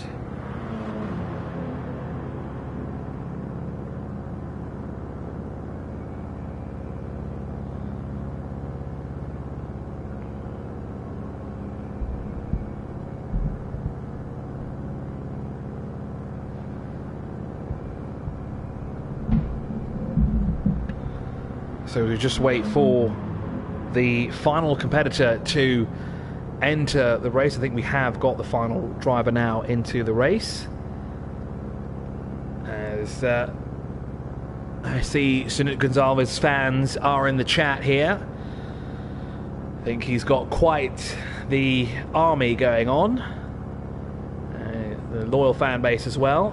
Of course, some of them are drivers that were participating in earlier heat races. They've come back to support their friend to see if he can score the first points in the championship, because of course scoring points here is what you need if you want one of those awesome prizes that we get that are lovely that have come over from our sponsors. which of course include Dragon Racing and the Dubai Autodrome. Of course, our top 3 will walk away with a BMW M2 experience at the Dubai Autodrome, which is an awesome prize in itself. But for our winner of the championship, they will receive an experience, not just in the BMW, but in a mini JCW touring car as well, provided by Dragon Racing, which is an absolutely awesome prize here to signify that you've won the championship, but an awesome prize nonetheless here in the... I've got to get the name right because it's I've got a different name ingrained into my brain, so let's make sure that we get the name right here. It is the I got it wrong already. It's the National Emirates E-Motorsports Championship, and that is, of course, the grand finale of round 1 now in said championship that we're about to get underway. As we said, we ran this last year even. It was very successful, and we've come back bigger and better than we did last season, and it seems to be it's gone off without a hitch, which is great news. We've had a few unfortunate instances where drivers haven't been able to make the sessions. They've just not, or maybe they've not appeared due to other commitments, but so far it's been pretty good, and it looks like we're about to get underway for the final qualifying session. 5 minutes of the final qualifying session, that's it. It'll give us enough time to complete 1 out lap and 2 laps after that. So 3 laps in total is what the drivers will get. Essentially, they'll only get 2 laps, actually, where they'll be up to speed. But who will be on pole position? Will it be Harry Hannam? Will it be ATCUAE? Will it be Patrick Di Battista? Will it be Jack Carlos, Mohamed Zubair, James Swindles, Zolovita, Zuhair? Will it be any of these drivers? We don't know. We have 5 minutes to figure that out. And, well, the 5 minutes have just started and the drivers are out on track. So let's see how this qualifying session works out to set the field for our last event. 10 laps of racing will be our last lap as well. So we're added a further 2 laps in. We started off with 6 in the heat races. We went to 8 for the semi-finals. And now we're going for 10 in our final. It's going to be a great way to do it. But more importantly, the driver's going to be a little bit more conscious now as well, because of course we do have certain assists turned off. We have others, actually we have most assists turned off. We have the braking line, everything like that, that's turned off. I see there's some drivers that are already slowing up to ensure that they have a clear track behind them and a clear track ahead of them in order not to impede anybody and not to be impeded themselves. And it looks like both ATCUAE and Harry Hannam are doing the exact same thing. Oh, they almost collide there in the qualifying session. I don't think that's the last time we're going to see those two come together like that in this final race. But as we said, the drivers have to be a little bit more conscious now in this last race here of 10 laps, because of course we're adding 2 extra laps from what we've already raced, plus another essentially 4 laps what we raced in the heat races. And with tyre wear on, tyre degradation is going to be a factor, and it's going to have to be something that the drivers are going to have to keep an eye on. I would like to see it'd be great to see the telemetry of that when we do the actual races, but for some reason Gran Turismo is not letting me actually show you the telemetry when we're live in game during the actual race, so we'll have to make do and just keep an eye on who's flaking further down the order, who's vibing on the wheels essentially. And well, our first out lap has been completed, and we'll see now what our first flying lap will be. As I said, ATCUAE and Harry Hannam are probably going to be either one of the two out on front, but let's see how this pans out. Let's join Mohamed Zubair in his pop art themed BMW M6 to see what his lap time will be, as he'll be the first to come across the line unless he decides to slow down. But if he does, then he'll have to try again on the second lap. So it's probably not advisable if you slow down on this lap and you attempt to go fast on the next lap, because you could essentially lose that second lap if you go too slow. And let's see how this pans out. Who will it be on the top? Who will it be on the front row of the grid? Who will be starting the field and who will be setting the pace as we work our way now through Sector 2 for our first flying lap here in qualifying. And Mohamed Zubair, the first man out there, he's got the cleanest amount of track in front of him. James Swindells is behind him. James Swindells was handed a penalty in his semi-final due to contact with another driver, which dropped him down, unfortunately, into sixth position, but of course it of course kept him in the finals, because he was still, of course, in that all-important top 6. Was he, as Mohammed Zubair through the final corner. Let's see what his lap time is when he comes across the line, and then we'll see what Swindells' time is. So 1:54.135. Swindells immediately tops that with a 1:54.039, but then Sadiq Gonzalez has a 1:53.607. Now, where are ATCUAE and Harry Hannam? Because I have a feeling those are the two to watch out for. ATCUAE is shown as 8th place for the time being. That's not 8th. That's not 8th either. Harry Hannam goes fastest of all in the qualifying with a 1:52.803. He's the first driver to dip into that, or was he? Because ATCUAE did a 1:58 as well. So our top two dipping into the 1:58. We've finally breached that threshold. And we've also done a 1:52.8 and a 1:52.9 as well for both Harry Hannam and ATCUAE respectively. And they are our top two. Jack Carlos, who you just saw there in front of ATCUAE, he's in 9th position at the moment. But we're looking at the race leader, the qualifying leader, actually, not race leader, because, well, we still have a few minutes to go before the race starts. But there is the man that will sit on the front row of the grid with ATCUAE alongside for company. Here's Sadiq Gonzalez. Let's see if he can improve his lap time this time round. There's James Swindells. Another man to watch here as well. Yes, Dan, I think your son just did a 1:52.8. That's mighty impressive around the Nürburgring GP in this BMW M6. I have a feeling Harry Hannam is going to be the one to watch in this race here. As let's see if he can improve his lap time as well. Can he dip even lower into the 1:52s? As he's onto the back straight now. No change anywhere as of yet. Zuhair is in 6th position. So it goes to 1:53.560. So not close enough. He's what, 0.6 of a second, 0.7 of a second slower compared to Harry Hannam. As Hannam comes through the final corner now. He's just 0.2 of a second ahead of ATCUAE. And does he improve? Not quite, but still 1:53.239. But no one has been able to best him, not even ATCUAE here, nor has Romano Labori. And that wraps up qualifying. So you see how fast that was. That was 5 minutes gone already, with Harry Hannam doing a 1:52.8. An incredible drive there from Harry. And he will be on the front of the grid here. Behind him will be ATCUAE, then it will be Sadiq Gonzalez, James Swindells, Mohammed Zuhair, Zaki, and Jack Carlos are your top 8. There is Harry Hannam, the man to beat so far. He's certainly put on a very strong performance here, and it will be, let's see if he can convert this into another race victory. He certainly would have done that, as we're about to get ready to start now. The lights are on, and we're racing here for the final time here.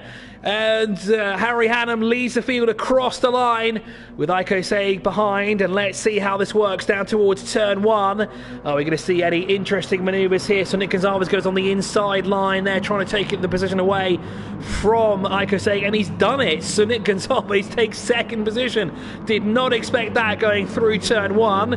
That's a great effort, but here comes ATCUAE back, and he's muscling his way back through into 2nd position. He didn't look too happy about Sadiq Gonzalez taking that position away, but Harry Hannam, a great getaway, and with the rest of the field squabbling behind him, it's allowing him to escape on the road. Sadiq Gonzalez goes off and comes back on, almost into James Swindells.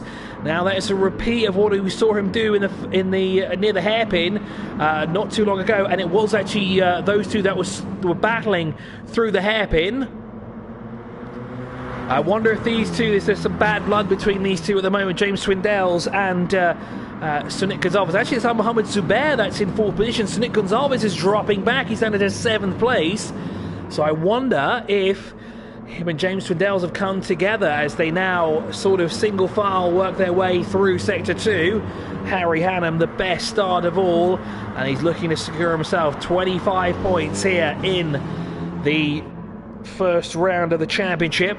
He's down into turn 11 he goes now, into turn 13. ATCUAE trying to close in. These two haven't met yet in competition. This is the first time they're meeting here, at least in the championship. They were both in different heats. It could have gone a lot differently. Always, like I say, very different, interesting line there. Look, he's cutting too much of the corner there. I can imagine the stewards will be looking at that because he gained quite an advantage on Harry Hannam. He closed right up the gap, did he? As into and across the line, lap number 2 underway now for Harry Hannam, defending as much as he dares, or can even, from ATCUAE. He's going to look around the outside, going down towards turn 1 here.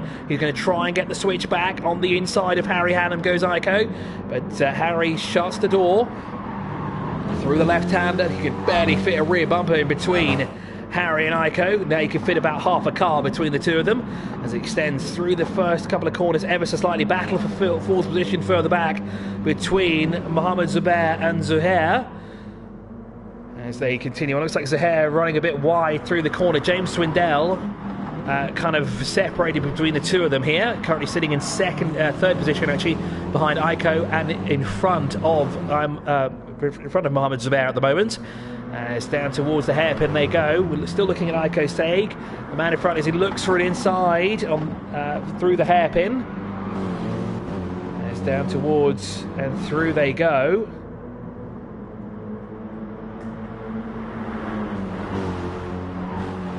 As ATCUAE still applies the pressure to the back of Harry Hannam, but losing ground now. Looks to be about at least a car length separating the two of them. And then it's James Swindell in third, as we said. Let's look a bit further back. Let's see what the battle is for 4th position because it's brewing up.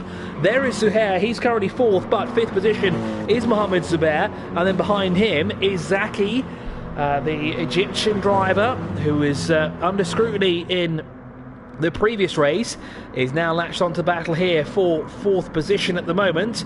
In the train as he goes, as Mohamed Zubair looks on the inside, trying to take away 4th place at the moment. As man in 5th position loses a bit of time there to Zuhair. And Zaki looks on the inside of the final corner, and it looks like the leaders are now starting to slow down ever so slightly, as it looks like the rest of the field is starting to catch up now actually. So the two leaders haven't been able to escape as much as we thought they would. So Zaki looks on the inside. Now we saw this happen not too long ago in one of the previous semi-finals, but this time Zaki keeps his nose clean and gets through without scraping at all. So good job there. I see some penalties being issued further down. Sunic Gonzalez in 7th. It is Jack Carlos who has a penalty of 1.9 seconds. Patrick Di Battista has 3.2 second penalty, and he's keeping defending champion ATCUAE in 10th position, as that is where Romano Labori is. Let's go back up to the race leaders. As we said, they haven't been able to escape, and James has moved up into 2nd place as ATCUAE is dropped down to 3rd, as Harry Hannam continues to lead, but now coming under pressure from James Swindell in the Nardo Grey, or no, it's not a Nardo Grey, it's more of a metallic grey, isn't it, on that car, as ATCUAE looks to take the position back. As we said, 2nd place is where it happens every time throughout all the heat races and the semi-finals. 2nd place is where the action has been taking place throughout the races, and with these three squabbling now, this is allowing Harry Hannam to escape up the road. Zuhair looks around the outside. We've now got a 3-way battle. Oh, a slight touch there from Zuhair, giving James Swindell's a slight love touch to tell him, look, I'm here and I'm faster than you, get out of my way. And James is like, no, I don't think so. So let's see how this pans out, because now the 3-car train has now gone into a 2-car train as we work our way now through and up we go to turn 13 and turn 14 on lap number 3. Again, a lot of drivers taking that inside line across those bollards. There's James Swindell still under pressure from Zuhair, who looks on the inside as he closes the gap through sector 3 and comes across the line, still in 4th position for now, but looking for a 3rd place finish. Is he? Harry Hannam now coming under pressure again from ATCUAE as James is under pressure from Zuhair at the moment. Leica looking for the switchback here, going through the first corner. Can he do it side by side on the exit? But Harry Hannam has the preferred line, and it looks like Harry Hannam will stay in front for the time being. Is there a change for third as Iker looks around the outside yet again? So he momentarily caught a glimpse of first place, and back to third position is a three-car train, and Iker saying desperately looking for a way past. As we said in the qualifying, that was not the first time we see those two collide like this, and they're doing it again. They're leaning on each other, working their way through. As on the inside goes Iker Sake, but that's not where he wants to be. He's hung out to dry, and here comes James Swindler. James as well on the inside. No, he doesn't. He's a bit too far back to make a move, but with him comes Zaki and Zuhair as well. As Aiko Saig slotting in behind Harry Hannam, and this has got to be one of the most intense battles so far we've had for the top step of the podium in all our heat races and semi-finals. As Aiko Saig again telling Harry Hannam, I'm here, let me through, and Harry's telling him, no, you're going to have to fight me tooth and nail for it if you want this position. Oh, a penalty for Zuhair further back the order, down in 5th position at the moment, as here comes James Swindon. He wants to go. James Swindell's wants that all-important top stop at the podium for those maximum 25 points. He almost goes off wide as Zuhair takes a position back from Zaki. We'll go 3 wide down towards turn 13. This is not going to work, boys. You're going to have to, one of you's going to have to give way as Aiko Saig loses out on 2nd position. James Swindell's up into the lead of the race as he's battling with Harry Hannam. They lean on each other. Harry loses out on 2nd momentarily as James Swindell's leads now across line. Aiko Saig is 2nd, Harry Hannam is 3rd, and who's it going to be this time round? As here comes Zuhair as well. The Malaysian driver wants a piece of this action too. He's got that penalty. Oh, who's it going to be through the first corner of lap number 5? Aiko Saig goes back in the lead. Harry Hannam into 2nd as he muscles his way past the Zuhair car. And what's happened to James Swindell's? I'm losing my voice here. Swindell's has unfortunately lost the lead and down into 4th position. This is unbelievable. This is fantastic stuff here in the final race of the championship for round 1. And mind you, this is only the first race of the season. We have 2 more to go here as Aiko Saig leads here at the Nürburgring ahead of Harry Hannam. As I take a moment to recatch my breath as we work our way through the hairpin, Aiko Saig now puts a car length between himself and Harry Hannam. 2 car lengths separate Harry Hannam and Zuhair behind him. There is Harry Hannam, early race leader, pole sitter as well. Led the most laps so far.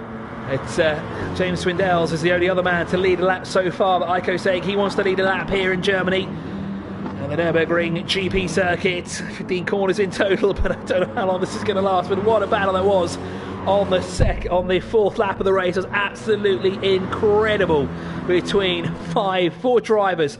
Actually 5 drivers coming in, because Zaki was close enough that he would actually benefit from this as he's looking on the inside of James Swindell's, and I wonder if James just used maybe too much of his tyres, as unfortunately Zaki just misses the braking point and brakes too late. And that drops him down to 5th position.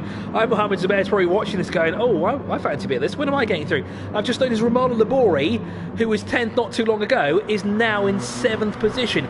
He's biding his time. He's methodically taking back positions here. I think he'll be a real contender as the laps tick down if he can catch up.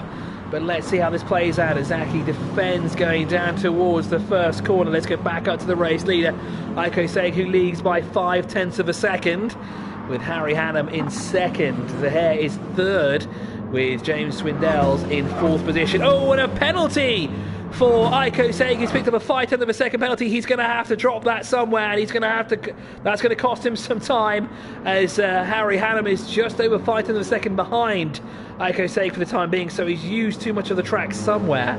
And again, this has been a talking point all evening now, because certain parts of the track very strict, other parts very lean, especially going through turn 13 and 14, where a lot of drivers have been abusing that bollard and essentially not getting any penalties and getting away with it, but the stewards are certainly keeping an eye on it. I see the chat is also discussing that as well. Dan Hannam, as far as I'm aware, no, it is not allowed. but the stewards will be keeping an eye on that. I know the stewards are in the chat as ATCUAE has conceded at least 0.2 of a second from that penalty that he has, as the gap is now, the penalty time is down to 0.3 of a second between the two of them. As we have 4 laps of racing to go here for ATCUAE, looking to win the first final here of the championship. As he's through into turn 14 now, into turn 15. I see that another driver has a penalty as well. Is that James Swindells that has a penalty? Yes, he does. No, he doesn't. It's Zuhair, sorry. Now, he already had the penalty from before. James Swindell is under investigation for causing a collision on lap 5, and that was 2 laps ago now. Didn't quite catch the action there, but he is being pinged for that, so he's under investigation. Of course, this is the final for the National Emirates eMotorsports Championship here, as ATCUAE leads and looking to score maximum points in the first round, looking to capitalise with those first 25 points on offer. As ATCUAE continues to lead here, it looks like the battle for the lead has sort of died down now. It's becoming, I think, more of a conservative race here. Can they conserve their tyres enough? I think they may have used up as much of the car as humanly possible right at the beginning of the race on lap number 4, where all the action took place. If only we could have a replay up on screen. That was fantastic racing. It was nail-biting for around 4 corners, and we just couldn't decide who would be out in front. But ATCUAE has benefited the most from this, and he is out in front by 1 second at the moment, despite having a 0.1 of a second penalty. Harry Hannam runs in 3rd place at the moment, 1 second adrift, but 1.3 seconds up the road from Zuhair, who has a 0.4 of a second penalty over his head.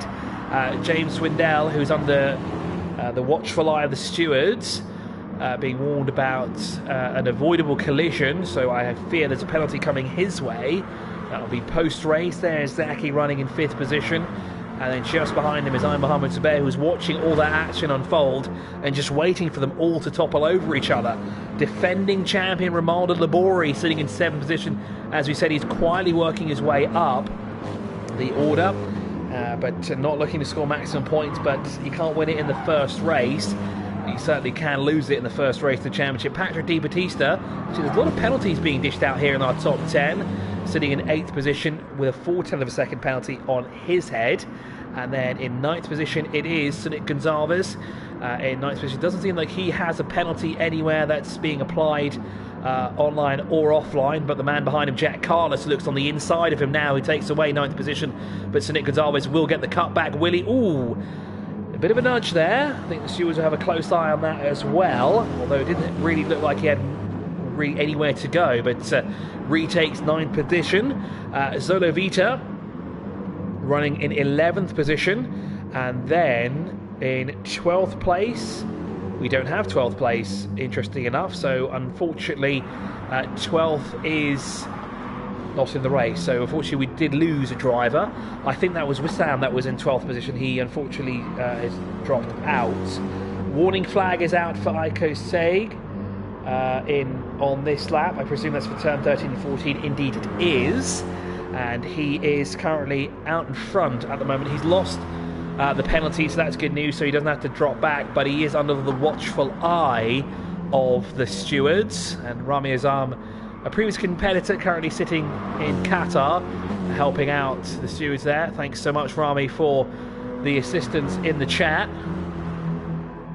As ATCUAE continues to lead here with about 2.5 laps to go. He's up into turn 13, and here's where he's been caught a few times using a bit too much of the track. Again, looking to use a bit too much of the track, but that may just be the camera angle, but it certainly didn't look like he was using that. Bollard was clipped and pushed over. As we continue on here on lap number 9 does our race leader start. So 2 laps to go. This is the penultimate lap. Harry Hannam has 30 more opportunities to find a way through, or at least close the gap up. Well, I say 30, you can't really overtake at every corner here at the Nürburgring, but there certainly are a handful. We've seen it mostly done through the hairpin, through turn 13 and 14, even though that's a very bold move as well. Through this first couple of corners here as well, we've seen it happen. mainly around the outside, getting the inside line for the next corner. As Harry Hannum may have to settle here for second position. He's not going to like it, but he may have to settle in it, although we still have a lap and a half to go here at the Nürburgring in the first final of the National Emirates E-Motorsports Championship. It's Harry Hannum sitting in second place, keeping his nose scot-free for the time being. And is that him reeling in ATCUAE? It looks to be. Now the gap has come down to 9/10 of a second. Oh, he's off in the gravel. That's going to cost him some time. I don't think he gained an advantage. No, he certainly didn't. He lost 4/10 of a second, made that 5/10 of a second. And I think, unfortunately, maybe Harry's maybe used up too much of his car to challenge ATCUAE. But we still have a lap to go this time round, as ATCUAE is about to start the final lap of the race as he works his way through turn 13 and 14. There he is indeed, hopping over the curbs. And he's now into the final corner, into the final right-hander. And he'll come across the line and start lap number 10. The final lap of our first final, the National Emirates E-Motorsports Championship. ATCUAE leads down towards turn 1. Harry Hannum is 1.6 seconds behind at the moment. He's going to have to pull off some bold moves if he wants to challenge for the race victory here. As the field now starting to spread out. And ATCUAE looking for what could be his first victory.